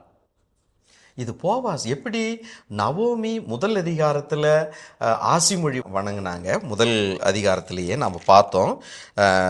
பரிவு காட்டு 8வது வசனத்தில், அந்த 8வது வசனத்தில் கடைசியாக பாருங்கள், நீங்கள் பரிவு காட்டியது போல் ஆண்டவரும் உங்களுக்கு பரிவு காட்டுவாராக அப்படின்ற ஒரு ஆசிமொழியை கொடுத்தாங்க. முதல் ஆசிமொழி அதுதான். அடுத்தது பாருங்க, அடுத்த வசனத்துல 9வது வசனத்துல, நீங்கள் இருவரும் மீண்டும் மனம் செய்து கொண்டு நலமுடன் இல்வாழ்க்கை நடத்த ஆண்டவர் அருள் புரிவாராக. 2 ஆசிமொழி. அதை தொடர்ந்து இங்க போவாசு ஆசி கூறுகிறார். நீ செய்துள்ள அனைத்திற்கும் ஆண்டவர் உனக்கு தகுந்த பலனளிப்பார், தகுந்த கைமாறு அளிப்பார். எப்படி அளிப்பாரு? ஏன்னு சொன்னா, இஸ்ரேலின் கடவுளான ஆண்டவருடைய ரெக்கைகளின் அரவணைப்பை நீ தேடி வந்திருக்கிறாய். எவ்வளோ ஒரு அற்புதமான ஒரு ஆறுதல் நிறைந்த ஒரு அக்கறை நிறைந்த வார்த்தைகள் பாருங்க. நீ யாரை தேடி வந்திருக்கிற? நீ என்ன தேடியோ மற்ற ஆண்களை தேடியோ நீ வரல. நீ யாரை தேடி வந்திருக்கிறாய்? இந்த நாடு, இந்த மண் கடவுளுடையது, அப்பத்தின் வீடு. கடவுள் அனைவருக்கும் வாழ்வு கொடுப்பவர், பாதுகாப்பு கொடுப்பவர், நிறைவு கொடுப்பவர். அப்படின்ற ஒரு அர்த்தத்தில் இஸ்ராயலின் கடவுளை போவாசு முன்னிறுத்துகிறார். எனவே அவர் தான் உனக்கு எல்லாமே அப்படின்னு சொன்னால், இந்த போவாசனுடைய நேர்மைத்தனம், பக்தி நிறைந்த ஒரு வாழ்வு, இதுதான் அங்கே ஆசீர்வதிக்கப்படுகிறது. ஏன்னா பழைய ஏற்பாட்டில் பல இடங்கள் நாம் பார்க்குறோம், நேர்மையாளருடைய வழிகள் ஆண்டவர் பாதுகாப்பார். திருப்பாடல் 1 நான் வாசிக்கிறேன் பாருங்களேன், நேர்மையாளருடைய வாழ்க்கை எப்படிப்பட்டதாக இருக்கும்? அது நீரோடை நடப்பட்ட மரம் போல் இருக்கும், அது இலைகள் என்று உதிர்க்காமல் தகுந்த காலத்தில் பலன் கொடுக்கிற அந்த நற்கனி போல் அந்த மரம் பசுமையாக இருக்கும். அந்த மாதிரி நல்ல மனிதர், நேர்மையானவர், செல்வம் மிகுந்தவர், செல்வாக்கு மிகுந்தவர், ஆண்டவரில் வலிமை என்ற அர்த்தத்தோடு பெயரை வைத்திருக்கிற இந்த நிழக்கிழார் சொல்லுகிற அருமையான வார்த்தை, நீ என்ன தேடியோ உறவுகளை தேடியோ நீ வரல. யாரை தேடி வந்திருக்கிறாய்? இஸ்ரேலின் கடவுளான ஆண்டவருடைய இறக்கைகளின் அரவணைப்பை நீ தேடி வந்திருக்கிறாய். அந்த அரவணைப்பு என்பது பாதுகாப்பை குறிக்கின்றது. உமது நிழலினுடைய பாதுகாப்பு, இறக்கைகளினுடைய பாதுகாப்பு. இந்த இறக்கை என்பது மிக முக்கியமான ஒரு வார்த்தை ரூத்தினுடைய புத்தகத்தில். காரணம், 3வது அதிகாரத்தில் நாம் பார்க்க போகிறோம். ஆண்டவர் போவாசு தனது போர்வை, அந்த போர்வைக்கு முன் உதாரணமாக, முன் அடையாளமாக இருப்பது இந்த இறக்கை. இறக்கை என்பது, இறகு என்பது பாதுகாப்பு கொடுப்பது, அரவணைப்பு. ஒரு குஞ்சு, ஒரு குருவி தனது குஞ்சுகளை இறகுகளினுடைய அரவணைப்பிலே வைத்து பாதுகாக்கின்றது. எவ்வளவு இடி மின்னல் எது வந்தாலும் அந்த குஞ்சு பறவை தாய் பறவையினுடைய இறகுகளில் இருக்கின்ற பொழுது அது அச்சமில்லாமல் இருக்கின்றது. ஒரு ஓவியர் அழகாக தனது ஓவியத்தை வரைகின்றார், எங்கே அமைதி இருக்கிறது என்று. அதை காட்டுவதற்காக ஒரு அற்புதமான ஒரு ஓவியம். ஒரு மிகப்பெரிய ஒரு காடு, வனாந்தரம், நிறைய மரங்கள் இருக்கிறது, அமாவாசை இருட்டு, பெரிய கடுமையான மழை. எப்படி சென்னையிலோ அல்லது வன்மையிலே தென் மாவட்டங்களிலே மழை பொழிந்தது இல்லைங்களா, அந்த மாதிரி மிக கடுமையான இடி மின்னல், அச்சம், பயம். அந்த காட்டில் இருக்கிற மிருகங்களெல்லாம் கதறுகிறது, அலறுகிறது, பிளிறுகிறது, அச்சத்திலும் பயத்திலும். இத்தனை காட்சிகளுக்கு மத்தியில் அந்த வனாந்தரத்தில் ஒரு மிகப்பெரிய ஒரு ஆழமரம் இருக்கிறது. அந்த ஆலமரத்தில் ஒரு பொந்து, அந்த பொந்திலே ஒரு பறவை இருக்கிறது. அந்த பறவை தனது குஞ்சுகளை தனது இறக்கைகளிலே வைத்திருக்கின்றது. இவ்வளவு வெளியிலே ஆர்ப்பாட்டம், மழை, ஈட்டி, மின்னல், ஒவ்வொரு மரமும் அசைந்து ஆடிக்கொண்டு இடிக்கப் போகிறது, விழப்போகிறது என்று இருக்கிற ஒரு சூழல், மிருகமெல்லாம் அச்சத்திலே கத்தி கொண்டிருக்கின்றன. அந்த தருணத்திலே அந்த குஞ்சு பறவைகள் தாய் பறவையினுடைய இறகிலே எந்த விதமான சலனமும் இல்லாமல் அமைதியாக இருந்ததாம். அப்படி தனது ஓவியத்தை வரைந்து இங்கேதான் அமைதி இருக்கிறது என்று. எனவே இந்த இறக்கை என்று சொல்லுகின்ற பொழுது அது பாதுகாப்பை கொடுக்கின்றது. எனவே இங்க ரூத்து வேற்று நாட்டு பெண், முன்பின் தெரியாத ஒரு மண்ணுக்கு வந்திருக்கிறார். கலாச்சாரம் எல்லாமே புதியது. எனவே இவர் ஆண்டவருடைய பாதுகாப்பை தேடி வந்திருக்கிறார், இறக்கைகளினுடைய நிழலை தேடி வந்திருக்கிறார். எனவே அது அவருக்கு நிறைவாக கிடைக்கும் என்று இந்த நல்ல மனிதர் நிழக்கிழார் போவாசு கொடுக்கின்ற வார்த்தை மிக முக்கியமானது. இதுதான் பிற்பாடு 3வது அதிகாரம் 4வது அதிகாரத்தில் அந்த பாதுகாப்பு எப்படி கிடைக்க போகிறது. இதுக்கு முன்னாடி இவரே சொல்கிறாரு, என்னுடைய நிலத்திலே இரு, என்னுடைய வயலிலே இரு, என்னுடைய வேலையாட்கள் எங்கெல்லாம் போய் கதிர் அறுக்கிறார்களோ அதை கவனமாக அறிந்து கொண்டு அந்த பெண்களோடையே இரு, அவர்கள் பின் செல், தாகம் எடுத்தால் அவர்கள் நிரப்பி வைத்திருக்கிற பாண்டங்களிலே பருகிக்கொள், அனைத்தையும் கொடுக்கின்றார். அனைத்திற்கும் முத்தாய்ப்பாக ஆண்டவரை இங்கே கொண்டு வந்து அவர்தாமா உனக்கு துணை, அவர்தாமா உனக்கு பாதுகாப்பு, அவருடைய இறக்கைகளுடைய நிழலை நீ தேடி வந்திருக்கிற அப்படின்னு சொல்லுவது எவ்வளோ ஒரு அற்புதமான ஒரு செய்தியாக இருக்கின்றது அந்த கைம்பெண்ணுக்கு. ஸோ இஸ்ராயலின் கடவுளான ஆண்டவருடைய இறக்கைகளின் அரவணைப்பை நீட்டி தேடி வந்திருக்கிறாய், அவர் உனக்கு முழு நிறைவான பலனை அருள்வார்.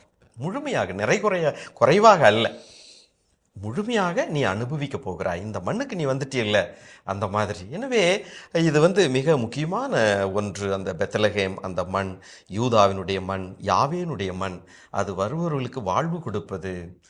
2 அரசராகமத்தில் நாம் பார்க்குறோம், எலிசாவினுடைய காலத்தில் அந்த தொழுநோயாளர் நாமான் சிரியா நாட்டிலிருந்து யாவேனுடைய நிலத்துக்கு வருகிறார். அவர் நிறைவாக செல்லுகிறார், முழுமையாக குணமடைந்து செல்லுகின்றார். கடைசியாக போகும்போது எத்தனையோ பரிசுகளை இறையடியார் கொடுக்குற, எல்லாம் எனக்கு வேண்டாமா, நீ தூக்கிட்டு போ அப்படின்னு விடுறார். கடைசியாக இவர் என்ன சொல்கிறார், அத்தனை பரிசுகளையும் கொண்டுட்டு வந்தவர் எனக்கு ஒரு சாக்கு மண்ணையாவது இந்த ஊர்லேருந்து எடுத்துகிட்டு போகிறதுக்கு எனக்கு அனுமதி கொடுங்க. ஏன்னு சொன்னால் யாவே கடவுளையே கொண்டு போகின்றார். அந்த புத்தகம் எல்லாம் இதோடு தொடர்பு படுத்தப்பட்டிருக்கு. ஏனென்றால் இதுவரை யாவே கடவுள் இந்த மண்ணுக்கு மட்டும்தான் சொந்தமாக இருந்தவர். இனி மோவாபி பெண் இங்கே உள்ளே வந்திருக்கிறார். அங்கே சிரியா நாட்டு நாமான் கடவுளை தனது இடத்துக்கு கொண்டுட்டு போகிறார். இப்படி ஒரு மிகப்பெரிய ஒரு பரந்த நோக்கை நாம் இந்த இடத்துல நாம் பார்க்கிறோம். எனவே இங்கே வந்திருப்பவரை உளமாற வரவேற்கிறார். யாவே கடவுள் முதல் அதிகாரத்தில் அப்பா உன்னுடைய தெய்வமே என்னுடைய தெய்வம், உன்னுடைய இறைவன் என்னுடைய இறைவன் என்று ஏற்கனவே அவர் ஏற்றுக்கொண்டார். இங்கே அந்த கடவுள் பாதுகாப்பு கொடுப்புகின்ற கடவுளாக இருக்கின்றார். ஸோ இவ்வளவு ஒரு ஆழமான ஒரு ஆசி மொழியை போவாசு கொடுப்பது ரொம்ப சால சிறந்ததாக இருக்கின்றது. சிறப்பு தந்தை அவர்களே. அந்த கேள்விக்கு இங்கேயே விட வந்து விட்டது. பாதுகாப்பு யார் வழங்குவார்? இவர் வழங்குவார். அதே போன்று உணவும் தண்ணீரும் இவர் வழங்குவார் என்ற ஒரு கேள்வி வந்து விட்டது. இன்னும் அந்த 2வது அதிகாரம் அந்த 12 வசனத்துக்குள்ளேயே நம்மளுக்கு இவ்வளவு தகவல்கள், பதில்கள் நமக்கு கிடைக்கிறது. இனி மேற்கொண்டு போகிறப்போ இதெல்லாம் கிடைக்குமோ? இன்னும் நிறைய கிடைக்கும். அது இன்னும் இந்த பரிவுக்கெல்லாம் முத்தாய்ப்பாக இன்னும் நிறைய விஷயங்கள் இருக்குது. எப்படியெல்லாம் கடவுள் இந்த தனது இறக்கைகளினுடைய நிழலை அந்த அந்நிய பெண்ணுக்கு கொடுக்க போகின்றார். அந்த அந்நிய பெண் வழியாக எலிமெலேக்கினுடைய குடும்பத்துக்கு குடும்ப நீட்சியை எப்படி அவர் கொடுக்க போகிறார் என்பது தான் இது எல்லாமே கடைசியாக பார்த்தா ஒரு இன்ஸ்ட்ருமெண்டாலிட்டி தான். இந்த அயல்நாட்டு பெண்மணியை, ரூத்தை கடவுள் எப்படி பயன்படுத்துகிறார், இதன் வழியாக அவர் என்ன செய்ய போகிறார் என்பது நாம் கவனிக்க வேண்டிய ஒன்று. ரூத்தினுடைய செயல்கள் எல்லாம் மிகவும் வியப்புக்குரியதாக இருந்தாலும் இதெல்லாமே ஒரு இன்ஸ்ட்ருமெண்டாலிட்டி, கடவுளுடைய செயலுக்கு ஒரு கருவிகளாக அமைகின்றது, வழிமுறைகளாக அமைகின்றது. கடைசியாக அவர் நிறைவேற்றும் போது அந்த குல வாரிசை ஆண்டவர் நீட்சியாக எப்படி செய்ய போகின்றார், எப்படி ஒரு அரச மரபை ஏற்படுத்த போகிறார் என்பதை நாம் பார்க்க போகிறோம். இப்போ இந்த ஆசி மொழிக்கு ரூத் எப்படி பதில் மொழி சொல்றாங்க அப்படின்றத நாம பார்க்கலாம். 13வது வசனத்தை கொஞ்சம் வாசிங்க. அதற்கு ரூத்து, ஐயா, கருணை மிகும் கண்கொண்டு நோக்குகின்றீர், உம்முடைய பணிப்பெண் அல்லாத என்னை கனிமொழி கொண்டே தேற்றுகின்றீர் என்றார். இங்க பாருங்க, அந்த 13வது வசனம் மிக முக்கியமானது. இந்த 8வது வசனத்திலிருந்து போவாசு காட்டுகிற அந்த பரிவு, நேயம், கருணை, அன்பு, அக்கறை, ஆசிமொழி இவை எல்லாவற்றையும் ஒரு தொகுத்து கொடுக்கிற ஒரு அருமையான ஒரு வசனமாக 13வது வசனத்தை நாம் பார்க்குறோம். இதில் பாருங்க, ஐயா. ஏன்னு சொன்னால் இன்னும் போவாஸுக்கும் ரூத்துக்கும் ஒரு அந்யோன்யம், ஒரு ஐக்கியமான ஒரு உறவு வரல. ஏன்னு சொன்னால் நம்ம ஏற்கனவே நம்ம பார்த்தோம் இல்லைங்களா, 8வது வசனத்தில் போவாசு பெண்ணே என்று அழைக்கின்றார், இவர் ஐயா என்று கூப்பிடுகிறார். அந்த உறவு தான் இன்னும் முன்பண்ணு தெரியாத ஒருத்தருக்கு ஒருத்தர். ஸோ ஒரு மனிதாபிமானம் சார்ந்த முறையில் இவர்கள் ஆசி மொழி கூறுவதும் அணுகி பேசுவதும் அருகி வருவதும் இங்கே நாம் பார்க்கிறோம். சரிங்களா? எனவே இந்த இடத்துல ஐயா அவர் என்ன சொல்றாரு, ரூத்து, கருணை மிகும் கண் கொண்டு நோக்குகின்றீர். ஏன்னா இதுதான் அவங்க எதிர்பார்த்தாங்க. வசனம் 2:2 ரூத்து நகோமியிடம், நான் வயலுக்கு போய் யார் என்னை கருணை கண் கொண்டு நோக்குவாரோ அவர் பின்னே சென்று. ஸோ இந்த இடத்துல 13வது வசனத்தில் இங்கே நாம் பார்க்கிறோம், ஐயா கருணை மிகும் கண் கொண்டு நோக்குகின்றீர். இது 3வது முறையாக பயன்படுத்தப்பட்டிருக்கிறது. ஏன்னு சொன்னால் 10வது வசனத்திலையும் நாம் பார்த்தோம். மறுபடியும் இது உறுதிப்படுத்தப்படுகிறது. எவ்வளவு தூரம் போவாசு அந்த ரூத்தின் மேல் பரிவு கொள்கிறார், கருணை கொள்கிறார் என்பது. எனவே அது இந்த ஆசிரியனுடைய கைவன்மை, ஒரு உண்மையான நேர்மையான கருணை அந்த பெண் மீது இவர் காட்டுகிறார் என்பதற்கு. ஐயா கருணை மிகும் கண்கொண்டு நோக்குகிறீர், உம்முடைய பணிப்பெண் அல்லாத என்னை கனிமொழி கொண்டே தேற்றுகின்றீர். கனிமொழி, ஆறுதல் தருகிற மொழி, the words of consolation, comfort. ஏசாயா புத்தகத்தில் நான் வாசிக்கிறோம், கனிமொழி கூறுங்கள் என் மகள் சியோலுக்கு, கனிமொழி கூறுங்கள், ஆறுதல் கூறுங்கள். ஸோ அந்த மாதிரி உன்னுடைய துன்பம் துயரம் தீர்ந்து விட்டது அப்படின்ற அந்த ஒரு தொனியில் இங்கே ரூத்தினுடைய துயரம் நீங்க போகிறது இன்னும் ஒரு சில நிகழ்வுக்கு பிற்பாடு. எனவே அதனுடைய முன் அடையாளமாக, நான் உங்களுடைய பணிப்பெண் கிடையாது, உங்களுடைய இனத்தை சாராதவள், இருந்தாலும் கருணை மிகும் கண்கொண்டு என்னை பார்க்கிறீர்கள், தயவோடு என்னை நோக்குகிறீர்கள். உங்களுடைய அணுகுமுறை, அனுசரணை, பேச்சு, உபசரிப்பு எல்லாம் ஒரு மனிதாபிமானம் அடிப்படையாக இருக்கின்றது. உம்முடைய பணிப்பெண் அல்லாது என்னை கனிமொழி கொண்டே தேற்றுகின்றீர். இதெல்லாம் நாம் பார்க்கும்போது ஒட்டுமொத்தமாக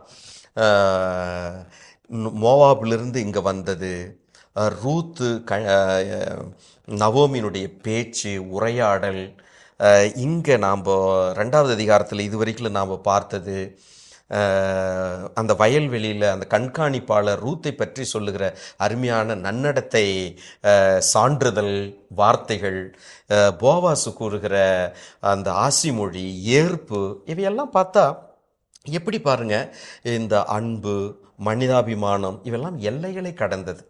எல்லாரும் ஓரினமாக மாறுகின்ற ஒரு அற்புதமான ஒரு சூழல். இதைத்தான் தமிழ் இலக்கியத்தில் நம்ம அழகாக சொல்கிறோம் இல்லைங்களா, யாதும் ஊரே யாவரும் கேளீர். இதெல்லாம் நம்ம பெருமையோடு சொல்லக்கூடிய அற்புதமான வார்த்தைகள். யாதும் ஊரே, எல்லாரும் உறவினர்கள், எல்லாரும் உறவினர்கள், எல்லாரும் கடவுளுடைய மக்கள். அன்பு எங்கு இருக்கிறதோ, அரவணைப்பு எங்கு இருக்கிறதோ, ஏற்றுக்கொள்ளுகிற தன்மை எங்கு இருக்கிறதோ, உதவி செய்கிற, உதவிக்கரம் நீட்டுகிற தாராள உள்ளம் எங்கு இருக்கிறதோ, அங்கே மனிதர்கள் ஒன்றாக இணைக்கப்படுகிறார்கள். அங்கே வேறுபாட்டுக்கு இடமே இல்லை. இவர் இந்த பெண்மணி பயன்படுத்துகிற வார்த்தை பாருங்கள், நான் உன்னுடைய பணிப்பெண் கிடையாது, உன்னுடைய இனத்தை சாராதவள். போவாசு சொல்றார், முன்பின் தெரியாத ஒரு நாட்டுக்கு நீ வந்திருக்கிற. ஸோ இருந்தாலும் கடவுளுடைய பராமரிக்கிற அந்த இறக்கைகளின் நிழலை தேடி வந்திருக்கிறாய், அவர் உனக்கு நிறைவாக பலன் கொடுப்பார். பாருங்க, யாதும் ஊரே யாவரும் கேளீர், எல்லாரும் உறவினர்கள். நாம் அனைவரும் வேலி போட்டு நம்மை பிரிக்கின்ற தடை சுவர்கள் எதுவும் இல்லை. நாம் ஏற்றுக்கொள்ளுகிற அருமையான அந்த குடும்ப உணர்வுகள், சமூக நலன்கள், இந்த புத்தகத்தில் இன்னும் அதிகமாக வேறுபடுவதை நாம் பார்க்கின்றோம். எனவே இந்த கணியன் பூங்குன்றனாருடைய வார்த்தைகள் தான் எனக்கு நினைவுக்கு வருகிறது. தமிழ் கலாச்சாரத்தில் நாம் படிக்கிற அந்த பெருமைமிகு வார்த்தைகள், யாதும் ஊரே யாவரும் கேளீர், எல்லாரும் உறவினர்கள், எல்லாரும் மனிதர்கள். எனவே எனக்கு இருக்கிற அந்த உணர்வு, எனக்கு தேவைப்படுகிற அந்த ஒரு சூழல், மற்றவருக்கும் தேவைப்படுகிற அந்த ஒரு புரிதல் தன்மை நம்ம இணைக்கிறது, ஒரு குடும்பமாக ஒரே சமூகமாக அது இணைக்கின்றது. அதை தான் நாம் இந்த இடத்துல பார்க்குறோம். கனிமொழி கூறுகின்றீர், நல்ல வார்த்தைகளை ஆசி மொழியை சொல்கிறீங்க, கருணிமிகும் கண்கொண்டும் என்னை பார்க்குறீங்க, பரிவும் காட்டுறீங்க, எனக்கு இன்னும் வேற என்ன தேவை அப்படின்ற ஒரு கேள்வி எழுப்புவதை போல இது அமைகின்றது. அடுத்தது பாருங்க, அடுத்ததெல்லாம் நெரேஷன், ஒரு விவரிப்பு. 14வது வசனத்தை கொஞ்சம் வாசிங்க. உணவு வேளை வந்ததும் போவாசு ரூத்திடம், இங்கே வந்து இந்த அப்பத்தை எடுத்து புளித்த திராட்சை ரசத்தில் தோய்த்து சாப்பிடு என்றார். அவரும் அவ்வாறே போய் அறுவடையாளர்களுடன் உட்கார்ந்து கொண்டார். போவாசு அவருக்கு வறுத்த பயரும் கொடுத்தார். அவர் பசித்தீர உண்ட பின்னும் சிறிதளவு உணவு எஞ்சியது. ஸோ இங்கே பாருங்க, இது வரைக்கும் 8வது வசனத்திலிருந்து போவாசு, வயலில் நீ வந்து கதிர்களை சேகரித்துக்கொள், என்னுடைய வயல்லையே இரு, என்னுடைய பணியாளர்களோடையே தங்கியிரு, பெண்களோடு இரு, அவர்களும் உனக்கு தாகம் எடுத்தால் அவங்களோட போய் அவங்க நிரப்பி வைத்திருக்கிற பாண்டங்களில் தாராளமாக அனுமதி கொடுக்கின்றார், உத்தரவு கொடுக்கின்றார். அதுக்கப்புறமும் நீ செஞ்ச நல்ல காரியங்கள் அனைத்தும் எனக்கு தெரியும், நான் கேள்விப்பட்டிருக்கிறேன் என்று அதையும் சொல்லுகிறார். எல்லாவற்றுக்கும் மேலாக இஸ்ராயலினுடைய வாழும் கடவுளினுடைய இறகுகளை தேடி நீ வந்திருக்கிறாய், அவர் உனக்கு பாதுகாப்பு கொடுப்பார் என்று ஆசிமொழி நிறைவாக கொடுப்பார் என்பதையும் சொல்லுகிறார். ஸோ இதெல்லாம் முடிவாக 13வது வசனத்தில் நான் பார்க்குறோம். இப்போது போவாசு தொடர்ந்து சொல்லுகின்றார். தொடர்ந்து எப்படி 8வது வசனத்தில் ஆரம்பித்தாரோ அதே மாதிரி இங்கே உணவு வேளை வந்ததும் போவாசு ரூத்திடம் நேரடியாக பேசுகின்றார். ஸோ போவாசு தான் இங்கே அதிகமாக பேசுகின்றார். ரூத்து 10வது வசனத்தில் பேசினார். அடுத்தது 13வது வசனம், 2 வசனத்தில் தான் நம்ம ரூத்தினுடைய ஒரு லிமிட்டட் வேர்ட்ஸ். ஆனால் இங்கே அதிகமாக போவாசு பேசுகிறார் என்றால் அவர் அந்த பெண்ணுக்கு உரிமையாளர் என்பதை மறைமுகமாக சொல்லப்படுகிறது. ஏன்னா இது வரைக்கும் 13வது வசனம் வரைக்கும் ரூத்துக்கு போவாசு யாருன்னு தெரியாது, இந்த எலிமெலேக்கு வெளியா உறவினர்ன்றதெல்லாம் தெரியாது. ஆனால் போவாசுக்கு தெரியும். எனவே இங்கே பாருங்க, உணவு வேளை வந்ததும் போவாசு ரூத்திடம், இங்கே வந்து இந்த அப்பத்தை எடுத்து புளித்த திராட்சை ரசத்தில் தோய்த்து சாப்பிடு என்றார். இது மிக முக்கியமான ஒன்று. எப்படி அப்படின்னு சொன்னால், நிறைவாக அவருக்கு உண்ண கொடுக்கின்றார். நிறைவாக, போதுமான அளவு. இங்கே வந்து இந்த அப்பத்தை எடுத்து புளித்த திராட்சை, அப்பமும் திராட்சை ரசமும் ஒன்றாக கொடுக்கப்படுகின்றது. அப்படி என்றால் போதுமான அளவு சுவை மிகுந்த உணவு, தரமான உணவு போதுமான அளவு கொடுக்கப்படுகின்றது. எனவே ரூத்துக்கு சிறிது சிறிதாக அவருடைய தேவை நிவர்த்தி செய்யப்படுகிறது, பூர்த்தி செய்யப்படுகிறது. அது நிறைவாக கிடைக்கப்பட போகிறது என்பதனுடைய அடையாளமாகத்தான் இங்கே பார்க்குறோம். அவருடைய அந்த ஃபேவர்ஸ், போவாசனுடைய அந்த நலன் சார்ந்த செயல்கள் படிப்படியாக எப்படி உயர்வு நிலைக்கு செல்கிறது என்பதை நான் பார்க்குறோம். புளித்த திராட்சை ரசத்தில் தோய்த்து சாப்பிடு என்றார். அவரும் அவ்வாறே போய் அறுவடையாள்களோடு உட்கார்ந்து கொண்டார். அப்போ போவாசு அவருக்கு வறுத்த பயரும் கொடுத்தார், எக்ஸ்ட்ரா உணவு. ஸோ டென்சில்ஸ் என்று சொல்லப்படுகின்ற அந்த அந்த வறுத்த பயிர், அது லேவியர் புத்தகம், விடுதலை பயணம், இதிலெல்லாம் பல இடங்களில் நாம் பார்க்கலாம். வறுத்த பயிர், தானிய வகைகள், அதை கூழாக்கி சாப்பிடுவது, இதெல்லாம் வந்து அவர்களுடைய கலாச்சாரத்தில் இருந்த ஒன்று. எனவே அப்பம் திராட்சரசம் மட்டுமல்ல, வறுத்த பயிரும் கொடுக்கின்றார். அந்த அளவுக்கு அந்த ரூத்தின் மேல் தனக்கு இருக்கிற பொறுப்பை உணர்கிறார். ஸோ அது நமக்கு மிக முக்கியம். கடமை மட்டுமல்ல, பொறுப்பை உணர்ந்து அதை செயல்படுத்துவதை நாம் பார்க்கின்றோம். ஒரு தனிப்பட்ட ஒரு அக்கறையை நாம் பார்க்கின்றோம். இது வரைக்கும் அவர் எடுத்தோடனே அந்த கண்காணிப்பாளரிடம் தான் கேட்டாங்க, இவர் யார் வீட்டு பெண் என்று. அதுக்கப்புறம் இவர் தான் தொடர்ந்து ரூத்தோடு அணுகி சென்று அவரோடு உரையாடுவதை நாம் பார்க்கிறோம். இப்பொழுது உணவு கொடுக்கின்றார். Feeding Ruth. ஓகே, அவர் பசி தீர உண்ட பின்னும் சிறிதளவு உணவு எஞ்சியது. பசிதீர, இது ஒரு லிட்ரரி டிவைஸ், இலக்கிய யுக்தி. பசிதீர உண்ட பிற்பாடு, ஏன்னா புதிய ஏற்பாட்டில் நான் பார்க்குறோம், அத்தனாயிரம் மக்கள் ஆண்டவர் இயேசு கொடுத்த அந்த அப்பமும் மீன் துண்டுகளும் சாப்பிட்ட பிற்பாடும் நிறைய சாப்பிட்டார்கள்.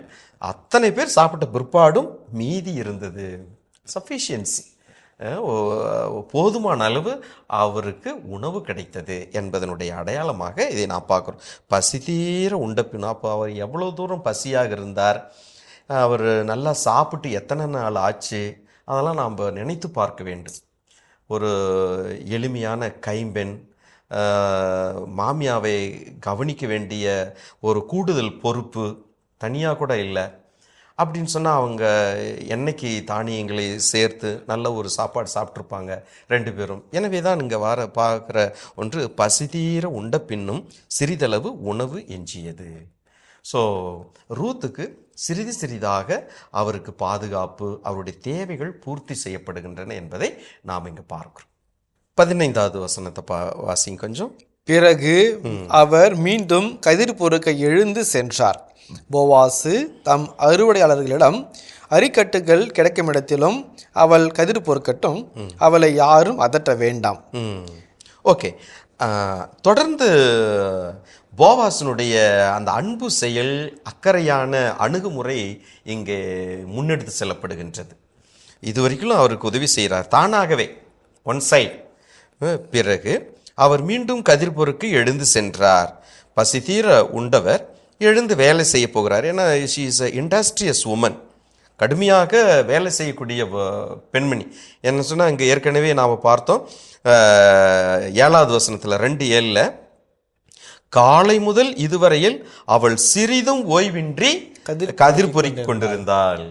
சிறிதும் ஓய்வு, ஏன்னா அந்த கிடைக்கிற வாய்ப்பை பயன்படுத்தி கொண்டு தனக்கும் தனது மாமியாவுக்கும் உணவு சேகரிக்க வேண்டும். எனவே அவர் இந்த இடத்துல நாம் பார்க்குறோம், அதே விடாமுயற்சி, கடுமையான உழைப்பை இந்த ரூத்தில் நாம் பார்க்குறோம். பாருங்க, அவர் மீண்டும் கதிர் பொறுக்க எழுந்து சென்றார். இப்போ போவாசு தனியான ஒரு கட்டளை கொடுக்கின்றார். எப்படி? தம் அறுவடை ஆள்களிடம் அரிக்கட்டுகள் கிடக்கும் இடத்திலும் அவள் கதிர் பொறுக்கட்டும்.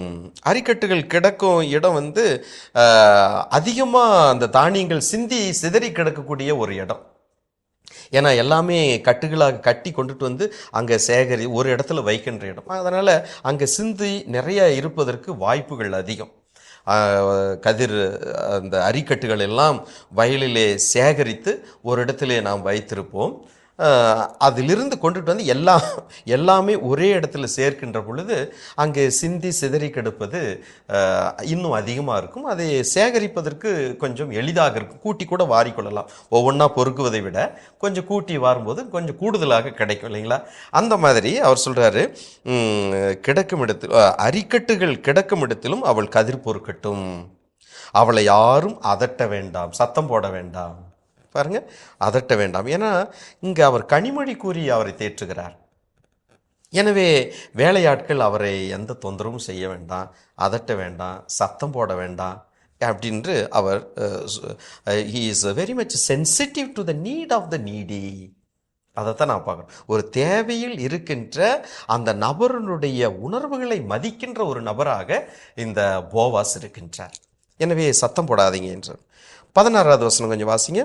மேலும் கட்டுகளிலிருந்து சில கதிர்களை உருவி போட்டு விடுங்கள், அவள் பொறுக்கிக் கொள்ளட்டும், யாரும் அவரை தடுக்க வேண்டாம் என்று கட்டளையிட்டார். பாருங்க, இன்னும் கூடுதலாக அவர் சொல்லுகின்றார். மேலும் கட்டுகளிலிருந்து சில கதிர்களை உருவி போட்டு விடுங்கள். கீழே சிதறது மட்டும் இல்லை, கொஞ்சம் உருவி போடுங்க. அந்த அளவுக்கு he feels his responsibility. Boaz எலிமெலேக்கினுடைய உறவினர். இதெல்லாம் 3வது அதிகாரத்தில் தான் நம்ம அதிகமாக பார்க்க போகிறோம், எப்படி அவருடைய அந்த ரெஸ்பான்சிபிலிட்டி, பொறுப்பு என்னென்று. அதுக்கு முன்னோட்டமாக இவர் தாராளமாக அவர் இந்த அனுமதிகளை கொடுக்கின்றார். கதிர்களை உருவி போட்டு விடுங்கள். சிதறுவது மட்டும் இல்லை, இயற்கையாக கதிர்கள் சிதறுகின்றன, அது மட்டும் இல்லை, நீங்கள் உருவியும் போட்டு விடுங்கள் ஒரு நபருக்காக. அவர் பொறுக்கிக் கொள்ளட்டும், யாரும் அவளை தடுக்க வேண்டாம். இங்கு அதட்ட வேண்டாம், தடுக்க வேண்டாம். எப்படி அவருடைய அந்த பாசம், அக்கறை இங்கு வெளிப்படுத்தப்படுகின்றன என்பதை நாம் பார்க்கிறோம். யாரும் தடுக்க வேண்டாம் என்று கட்டளையிடுகின்றார். அதே மாதிரி அடுத்தது ஒரு சம்மரைஸ் பண்ற மாதிரி தான் 17வது வசனம் வாசிங்க. அவருடைய வயலில் ரூத்து மாலை வரை கதிர்களை பொறுக்கி சேர்த்தார். அவற்றை தட்டி புடைத்து நிறுத்திய போது வார்கோதுமை ஏறத்தாழ 20 படி இருந்தது. வார்கோதுமை ஏறக்கூடிய 20 படி இருந்தது. ஏறத்தாழ 20 படி இருந்தது. அவருடைய வயலில் மாலை வரை கதிர்களை பொறுக்கி அதை அங்கேயே சுத்தம் செய்து தானியங்களை தனியாக பிரித்தெடுக்கின்ற பொழுது ஏறக்குறைய 20 படி, எபிரேயத்தில் ஏஃபா என்று சொல்லுவார்கள். அது ஒரு அளவீடு. ஒரு ஏஃபா என்று சொன்னால் அதனுடைய நம்முடைய படியில் அளந்து போடும்போது இப்போலாம் எல்லாம் தராசில் நிறுத்தி தான் நாம் பார்க்கின்றோம். ஆனால் கிராமங்களிலே அந்த அளவீடுகள் இருக்கும். படி என்று சொல்வார்கள், உலக்கு என்று சொல்வார்கள். சின்ன சின்ன 25 மில்லி, 50, 100, 200, 250 அந்த இதுக்கு தகுந்த மாதிரி சந்தைகளெல்லாம் அது வைத்திருப்பார்கள். கடுகை அளந்து போடுவது, சீரகத்தை அளந்து போடுவது, இந்த மாதிரியான அந்த அளவீடுகள். எனவே 20 படி இருந்தது என்றால் அது ஒரு நாளைக்கு அந்த பெண்மணி சேகரித்த ஒரு கணிசமான ஒரு அளவு தானியங்கள். அது ஏறக்குறைய அவர்கள் 2 பேர்த்துக்கு ஒரு வாரத்துக்கோ அல்லது 10 நாளைக்கோ அவர்களால் அது உண்ண முடியும். அந்த தானியம் அந்த அளவுக்கு அவர் சேகரித்திருக்கிறார் என்றால் அவர் தாராளமாக அங்கே விடப்படுகின்றார். கதிர் அரிகள் சேர்க்கப்படுகின்ற இடம், தானாக உருவி போடுகின்ற அந்த இடம், எல்லா இடத்துலையுமே அவர் கதிர் பொறுக்கு கொள்வதற்கு அனுமதிக்கப்படுகின்றார். ஸோ இந்த அளவு எல்லாமே அந்த பரிவு, கனிமொழி, கருணைக்கண், இதனுடைய எக்ஸ்பிரஷன்ஸ் தான் இதனுடைய செயல்பாடுகள். எப்படி போவாஸ் வலிமை மிகுந்த அந்த நபர் இந்த வலிமையற்ற ஒரு நபருக்கு எப்படி உதவி செய்கின்றார் என்பதை நாம் பார்க்கின்றோம். ஸோ அடுத்தது 18வது வசனம் வாசிங்க பார்க்கலாம். அவர் அதை எடுத்துக்கொண்டு ஊருக்குள் சென்று தம் மாமியாரிடம் காட்டினார். அவர் உண்ட பின் எடுத்து வைத்திருந்த உணவையும் அவரிடம் கொடுத்தார். ஸோ இந்த மீதியான உணவையும் அம்மாவுக்காக, அதாவது மாமியாவுக்காக கொண்டுட்டு போகிறாங்க. இந்த 20 படி தானியத்தையும் கொண்டுட்டு போகிறாங்க. ஸோ அப்படின்னா இந்த அம்மா ரூத்து சாப்பிடும்போது பசியோடு இருக்கிற தனது மாமியாவே அவர் நினைக்கின்றார். ஸோ எப்படி போவாசு தனது தேவையை நினைக்கின்றாரோ அதே மாதிரி தனக்கு உணவு கிடைத்த போது பட்டினியாக தனியாக இருக்கிற வயதான அந்த மாமியாவை இந்த ரூத்து பார்க்கின்றார், நினைவு கூறுகின்றார். எனவே அதை பத்திரமாக எடுத்து வைத்து அந்த உணவையும் எடுத்துக்கொண்டு இந்த தானியத்தையும் எடுத்துக்கொண்டு அவர் செல்லுகின்றார்.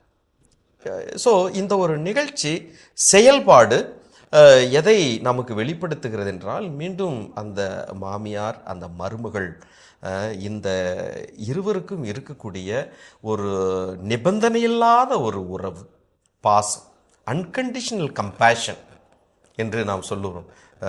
நிபந்தனையோடு தான் இன்றைக்கு எல்லாம் நாம் செய்து கொண்டிருக்கிறோம். இதை நீ செஞ்சனா இது உனக்கு கிடைக்கும் அப்படின்ற மாதிரி, அது இல்லைன்னா உனக்கு இல்லை அந்த மாதிரி. ஆனால் இங்கே அவர்களுக்கு பரிசாக கொடுப்பதற்கோ எதுவுமே கிடையாது. ஒருவர்கள் அவர்கள் ஊட்டிக் கொள்ளுகிறார்கள், ஆதரவாக நிற்கிறார்கள். எனவே தனக்கு கிடைத்த அந்த உணவை அவர் மிச்சப்படுத்தி அங்கே கொண்டுட்டு போகின்றார். எனவே அதுதான் இந்த 18வது வசனத்தில் நாம் பார்க்குறோம். அதை எடுத்துக்கொண்டு ஊருக்குள் சென்று தம் மாமியாரிடம் காட்டினார். அவர் உண்டபின் எடுத்து வைத்திருந்த உணவையும் அவரிடம் கொடுத்தார். ஸோ ரெண்டையுமே பரிசாக, இன்னைக்கு நான் இதுதான் வேலை செஞ்சுருக்கிறேன் அப்படின்னு சொல்லி போகிறது. இப்போ காட்சி ஷிஃப்ட் ஆகுது. இப்போது இது வரைக்கும் வயல்வெளி, போவாசனுடைய நிலம், இத்தனை நிகழ்ச்சிகள் நடந்தது. இப்பொழுது she has come back to the house. இப்போ வீட்டில் இவர்கள் உரையாட போகின்றார்கள். இந்த காட்சி 18வது வசனத்திலிருந்து காட்சி வீட்டு காட்சியாக மாறுகின்றது. அடுத்தது 19வது வசனத்தில் பாருங்களேன், வாசிங்க அதை. அவர் தம் மாமியார் அவரிடம், இன்று எந்த வயலில் கதிர் பொறுக்கினாய் என்று, அது யாருடைய வயல் என்று கேட்டுவிட்டு, உனக்கு பரிவு காட்டியவருக்கு ஆண்டவர் ஆசி வழங்குவாராக என்றார். ரூத்து தம் மாமியாரிடம் தாம் கதிர் பொறுக்கின வயல் இன்னாருடையது என்பதை தெரிவிப்பதற்காக, நான் இன்று கதிர் பொறுக்கின வயலின் உரிமையாளர் போவாசு என்றார். இப்போதான் இவங்களுக்குள்ள ஒரு தகவல் பரிமாற்றம் தெரியுது. அவர் தம் மாமியார் அவரிடம் 2 கேள்விகளை கேட்குறாங்க. ஒன்று, இன்று எந்த வயலில் கதிர் பொறுக்கினாய்? ஃபஸ்ட்டு டைம் அவங்க வந்து வெளியில் வராங்க வீட்டு விட்டு. 2:1 அதுதான் நம்ம பார்த்தோம்.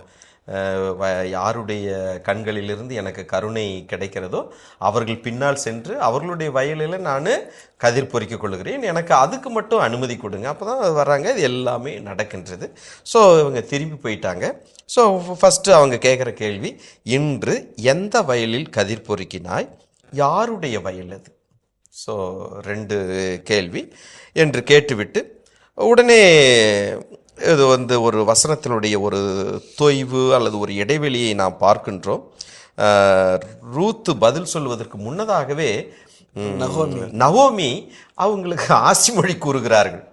இது ஆசிரியருடைய ஒரு யுக்தியாக இருக்கின்றது.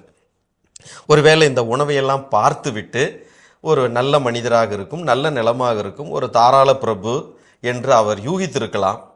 அது நம்முடைய ஒரு கணிப்பு தான், சரிங்களா? ஆனால் இங்கே வந்து எடுத்த உடனே உனக்கு பரிவு காட்டியவருக்கு ஆண்டவர் ஆசி வழங்குவாராக, நகோமி கூறுகிற அடுத்த ஆசி மொழி இது. முதல் அதிகாரத்தில் தனது மருமகள்களுக்கு ஆசி வழங்கினாங்க, 2 ஆசி. இப்பொழுது அடுத்தது மறைமுகமாக தனது உறவினர் போவாஸுக்கு ஆசி வழங்க. ஏன்னா அவர் தான் வந்து பரிவு காட்டினார் இல்லைங்களா? ஸோ உனக்கு பரிவு காட்டியவருக்கு ஆண்டவர் ஆசி வழங்குவாராக என்றார்.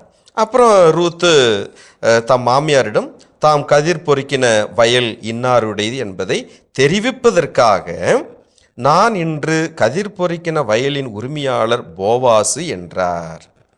இப்போதான் ரூத்து போவாஸ் என்ற மனிதர் அப்படின்னு சொல்றாரு. இன்னும் வந்து ரூத்துக்கு வந்து போவாஸுக்கும் நகோமி அல்லது எலிமெலேக்கு தனது கணவருக்கு என்ன உறவு முறை என்றதெல்லாம் தெரியாது. ஆனால் போவாஸுக்கு தெரியும் ரூத்தை பற்றி இல்லைங்களா? எல்லாம் கேள்விப்பட்டிருக்கிறாரு எல்லாமே. ஆனால் இன்னும் அந்த ஒரு சீக்ரெசி இங்கே வைக்கப்படுகிறது. ரூத்துக்கு போவாஸை தெரியாது. எனவே அவர் சொல்றாரு, நான் இன்று கதிர் பொறுக்கின வயலின் உரிமையாளர் போவாசு என்றார். அப்போதான் சொல்றார். உடனே நகோமி அவரிடம் 20வது வசனம் வாசிங்க. அப்படியா, வாழ்வோருக்கும் இறந்தோருக்கும் என்றும் பேரன்பு காட்டும் ஆண்டவர் அவருக்கு ஆசி வழங்குவாராக என்றார். மேலும் அவர், போவாசு நமக்கு நெருங்கிய உறவினர், நம்மை காப்பாற்றும் கடமையுள்ள முறை உறவினருள் ஒருவர் என்றார். ஓகே, இங்கே தான் அந்த சீக்ரெசி வெளிப்படுத்தப்படுகின்றது.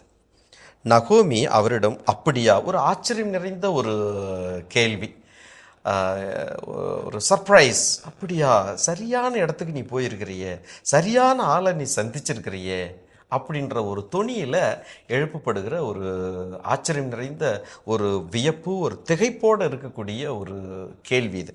அப்படியா? அடுத்தது பாருங்க, வாழ்வோருக்கும் இறந்தோருக்கும் என்றும் பேரன்பு காட்டும் ஆண்டவர் அவருக்கு ஆசி வழங்குவாராக. மறுபடியும் ஆசி மொழி. ஸோ அதுக்கு முந்தின வசனத்தில் நாம் பார்த்தோம், 19வது வசனத்தில், உனக்கு பரிவு காட்டியவருக்கு ஆண்டவர் ஆசி வழங்குவாராக. அந்த ஆசியோடு இணைத்து இந்த ஆசியையும் நாம் பார்க்க வேண்டும்.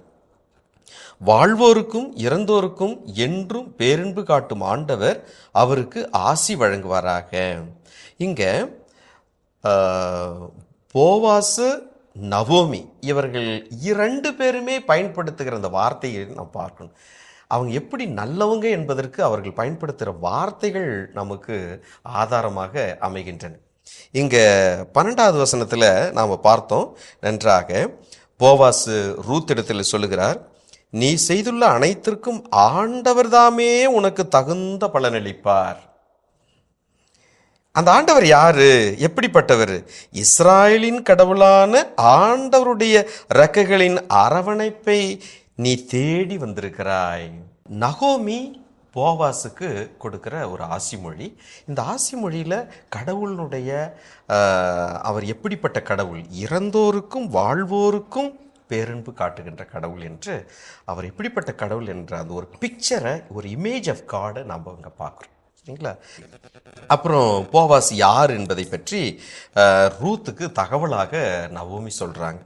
போவாசு நமக்கு நெருங்கிய உறவினர், நம்மை காப்பாற்றும் கடமையுள்ள முறை உறவினருள் ஒருவர். இது மிக மிக முக்கியமான ஒன்று. இதை குறித்து ஃபுட்நோட்டில் பைபிளில் நமக்கு அழகாக கொடுக்கப்பட்டிருக்கிறது. அதை ஒரு தரம் நம்ம வாசிக்கலாம். அந்த எப்படி நமக்கு நெருங்கிய நம்மை காப்பாற்றும் கடமையுள்ள முறை உறவினருள் ஒருவர் அப்படின்னு சொன்னால் இங்கே சொல்லப்பட்டிருக்கிறது. உறுதியான குடும்பப்பற்று, இன ஒற்றுமை, இது ரெண்டுமே எபிரேய மக்களுடைய சிறப்பு பண்புகளாகும். அவர்கள் தங்களது இனம் சிதைவுறாமல் இருக்கவும், வழித்தோன்றல்கள் இன்றி குடும்ப மரபு தொடர்ச்சியற்று போகாதிருக்கவும் செய்வது தங்களது கடமை என கொள்வார்கள். கொலை, பிள்ளை பேரின்மை, குடும்ப சொத்து கைமாறுதல் போன்ற காரணங்களால் ஒரு குடும்பம் சிதைவுற்று பெயரற்று போகும் நிலைக்கு வருமாயின் அக்குடும்பத்தின் பெயரை மீண்டும் நிலை பெற செய்வது நெருங்கிய உறவினரது தலையாய கடமையாகும். அதனால தான் இங்கே நவோமி ரூத்துக்கிட்ட சொல்கிறாங்க, நம்மை காப்பாற்றும் கடமையுள்ள முறை உறவினருள் ஒருவர் அவர். ஸோ இத்தனை பொறுப்புகளையும் கடமைகளையும் செய்யக்கூடிய நிலையில் இருப்பவர் போவாஸ். புரியுதுங்களா? எனவே அக்குடும்பத்தின் பெயரை மீண்டும் நிலை பெற செய்வது நெருங்கிய உறவினர் தலையாய கடமையாகும். அத்தகைய உறவினர் மீட்பர் என்றே அழைக்கப்பெறுவர். இதற்கெனங்க போவாசு ரூத்தை மணந்து இக்கடமையை நிறைவேற்றப் போகின்றார். இதை இன்னும் 3வது அதிகாரத்தில் இதை குறித்து எப்படி என்னன்றதை நம்ம பார்க்க போகிறோம்.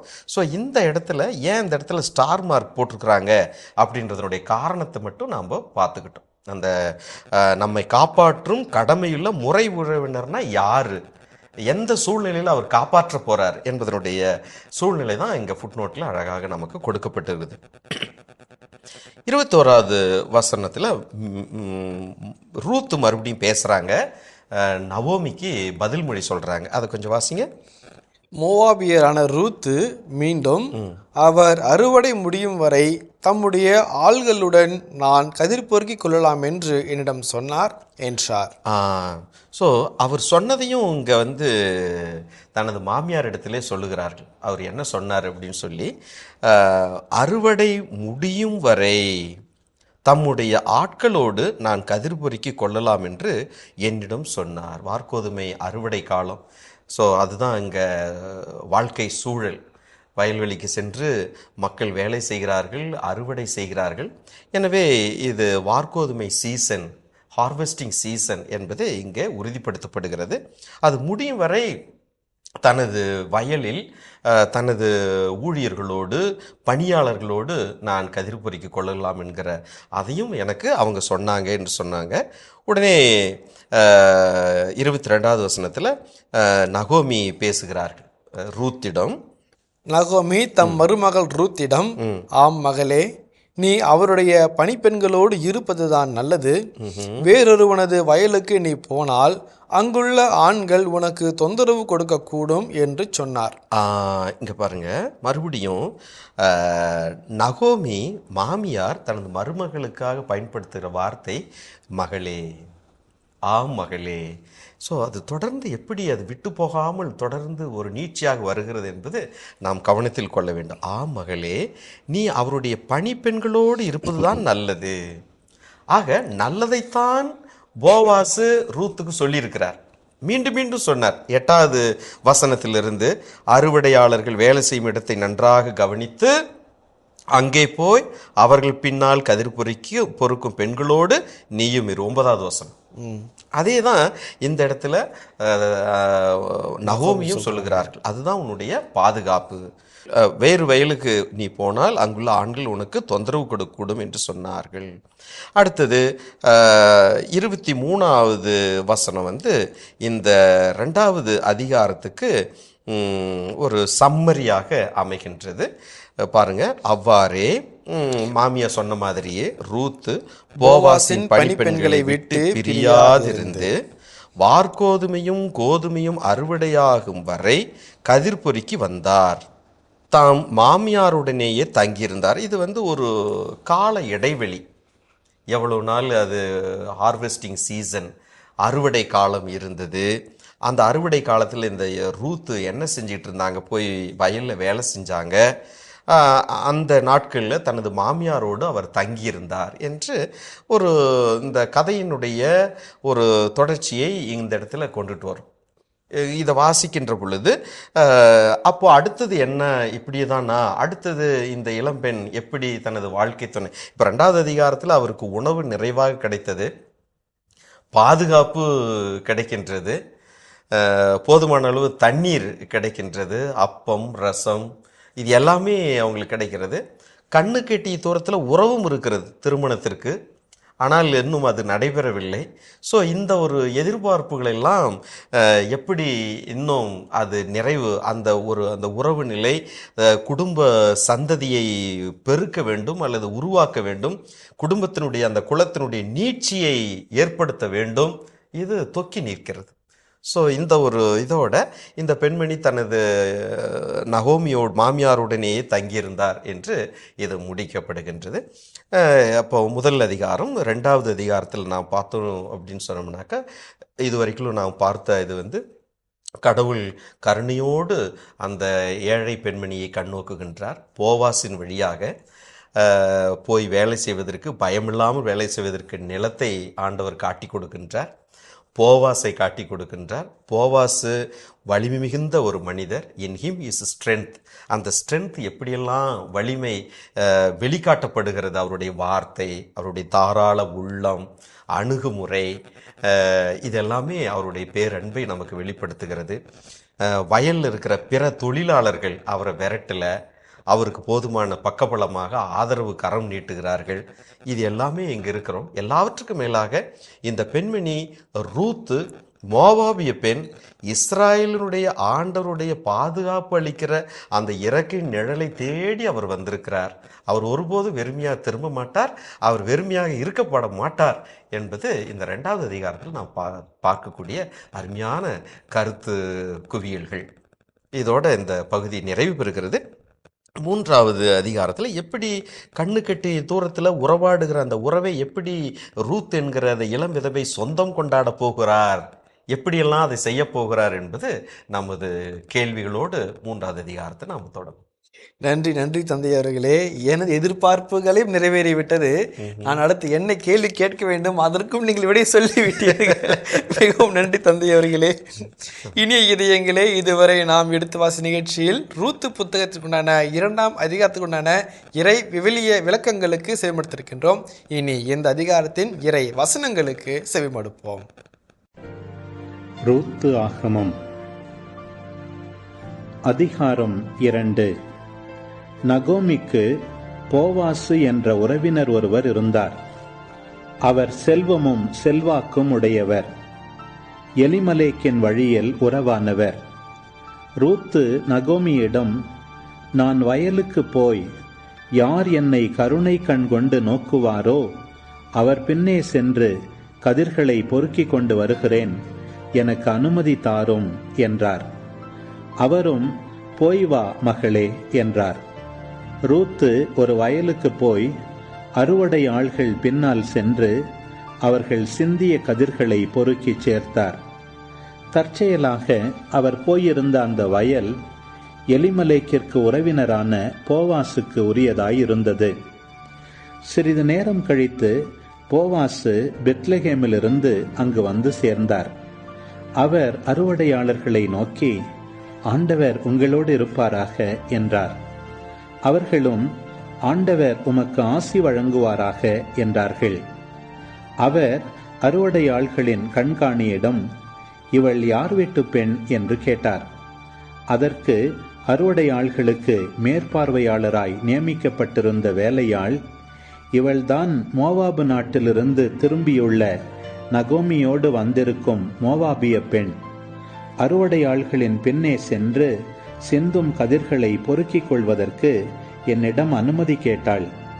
காலை முதல் இதுவரையில் அவள் சிறிதும் ஓய்வின்றி கதிர் பொறுக்கிக் கொண்டிருந்தாள். இப்போதுதான் அவள் பந்தல் நிழலில் சற்று ஓய்வெடுத்து கொண்டிருக்கிறாள் என்றார். பிறகு போவாசு ரூத்தை நோக்கி, பெண்ணே, நான் சொல்வதை கேள். இந்த வயலை தவிர வேறு எந்த வயலுக்கும் போய் நீ கதிர் பொறுக்க வேண்டாம். என் வயலில் வேலை செய்யும் பெண்களுடன் இங்கேயே இரு. அறுவடையாளர்கள் வேலை செய்யும் இடத்தை நன்றாக கவனித்து அங்கே போய் அவர்கள் பின்னால் கதிர் பொறுக்கும் பெண்களோடு நீயும் இரு. எந்த வேலைக்காரனும் உனக்கு தொந்தரவு கொடுக்க கூடாதென நான் கட்டளையிட்டிருக்கிறேன். உனக்கு தாகம் எடுத்தால் அவர்கள் நிரப்பி வைத்துள்ள பாண்டங்களிலிருந்து தண்ணீர் அருந்திக்கொள் என்றார். ரூத்து போவாசின் பாதங்களில் வீழ்ந்து வணங்கி, என்னை ஏன் இவ்வாறு கருணை கண் கொண்டு நோக்குகிறீர்? அயல் நாட்டு பெண்ணாகிய என்னை ஏன் இவ்வளவு பரிவுடன் நடத்துகிறீர் என்று கேட்டார். போவாசு, உன் கணவன் இறந்ததிலிருந்து உன் மாமியாருக்காக நீ செய்துள்ள அனைத்தையும் கேள்விப்பட்டேன். உன் தந்தையையும் தாயையும் சொந்த நாட்டையும் துறந்துவிட்டு முன்பின் தெரியாத ஓர் இனத்தாருடன் வாழ நீ வந்திருப்பது எனக்கு தெரியும். நீ செய்துள்ள அனைத்திற்கும் ஆண்டவர் உனக்கு தகுந்த பலனளிப்பார். இஸ்ரவேலின் கடவுளான ஆண்டவருடைய இறக்கைகளின் அரவணைப்பை நீ தேடி வந்திருக்கிறாய். அவர் உனக்கு முழு நிறைவான பலனை அருள்வார் என்றார். அதற்கு ரூத்து, ஐயா, கருணை மிகவும் கண்கொண்டு நோக்குகின்றீர். உம்முடைய பணிப்பெண் அல்லாத என்னை கனிமொழி கொண்டே தேற்றுகின்றீர் என்றார். உணவு வேளை வந்ததும் போவாசு ரூத்திடம், இங்கே வந்து இந்த அப்பத்தை எடுத்து புளித்த திராட்சை ரசத்தில் தோய்த்து சாப்பிடு என்றார். அவரும் அவ்வாறே போய் அறுவடை ஆள்களுடன் உட்கார்ந்து கொண்டார். போவாசு அவருக்கு வறுத்த பயரும் கொடுத்தார். அவர் பசித்தீர உண்ட பின்னும் சிறிதளவு உணவு எஞ்சியது. பிறகு அவர் மீண்டும் கதிர் பொறுக்க எழுந்து சென்றார். போவாசு தம் அறுவடை ஆள்களிடம், அரிக்கட்டுகள் கிடக்கும் இடத்திலும் அவள் கதிர் பொறுக்கட்டும், அவளை யாரும் அதட்ட வேண்டாம். மேலும் கட்டுகளிலிருந்து சில கதிர்களை உருவி போட்டு விடுங்கள், அவள் பொறுக்கிக் கொள்ளட்டும், யாரும் அவளை தடுக்க வேண்டாம் என்று கட்டளையிட்டார். அவருடைய வயலில் ரூத்து மாலை வரை கதிர்களை பொறுக்கிச் சேர்த்தார். அவற்றை தட்டி புடைத்து நிறுத்தபோது வார்கோதுமை ஏறத்தாழ 20 படி இருந்தது. அவர் அதை எடுத்துக்கொண்டு ஊருக்குள் சென்று தம் மாமியாரிடம் காட்டினார். அவர் உண்ட பின் எடுத்து வைத்திருந்த உணவையும் அவரிடம் கொடுத்தார். அவர் தம் மாமியார் அவரிடம், இன்று எந்த வயலில் கதிர் பொறுக்கினாய்? அது யாருடைய வயல் என்று கேட்டுவிட்டு, உனக்கு பரிவு காட்டியவருக்கு ஆண்டவர் ஆசி வழங்குவாராக என்றார். ரூத்து தம் மாமியாரிடம் தாம் கதிர் பொறுக்கின வயல் இன்னாருடையது என்பதை தெரிவிப்பதற்காக, நான் இன்று கதிர் பொறுக்கின வயலின் உரிமையாளர் போவாசு என்றார். நகோமி அவரிடம், அப்படியா? வாழ்வோர்க்கும் இறந்தோர்க்கும் என்றும் பேரன்பு காட்டும் ஆண்டவர் அவருக்கு ஆசி வழங்குவாராக என்றார். மேலும் அவர், போவாசு நமக்கு நெருங்கிய உறவினர், நம்மை காப்பாற்றும் கடமையுள்ள முறை உறவினருள் ஒருவர் என்றார். மோவாபியரான ரூத்து மீண்டும், அவர் அறுவடை முடியும் வரை தம்முடைய ஆள்களுடன் நான் கதிர் பொறுக்கிக் கொள்ளலாம் என்று என்னிடம் சொன்னார் என்றார். நகோமி தம் மருமகள் ரூத்திடம், ஆம் மகளே, நீ அவருடைய பணிப்பெண்களோடு இருப்பதுதான் நல்லது. வேறொருவனது வயலுக்கு நீ போனால் அங்குள்ள ஆண்கள் உனக்கு தொந்தரவு கொடுக்கக்கூடும் என்று சொன்னார். அவ்வாறே ரூத்து போவாசின் பணிப்பெண்களை விட்டு பிரியாதிருந்து வார்கோதுமையும் கோதுமையும் அறுவடையாகும் வரை கதிர் பொறுக்கி வந்தார். தம் மாமியாருடனேயே தங்கியிருந்தார். இதன் தொடர்ச்சியை மீண்டும் அடுத்த பகுதியில் பார்ப்போம். அதுவரை இணைந்திருங்கள். இயேசுவுக்கே புகழ், இயேசுவுக்கே நன்றி, மரியே வாழ்க.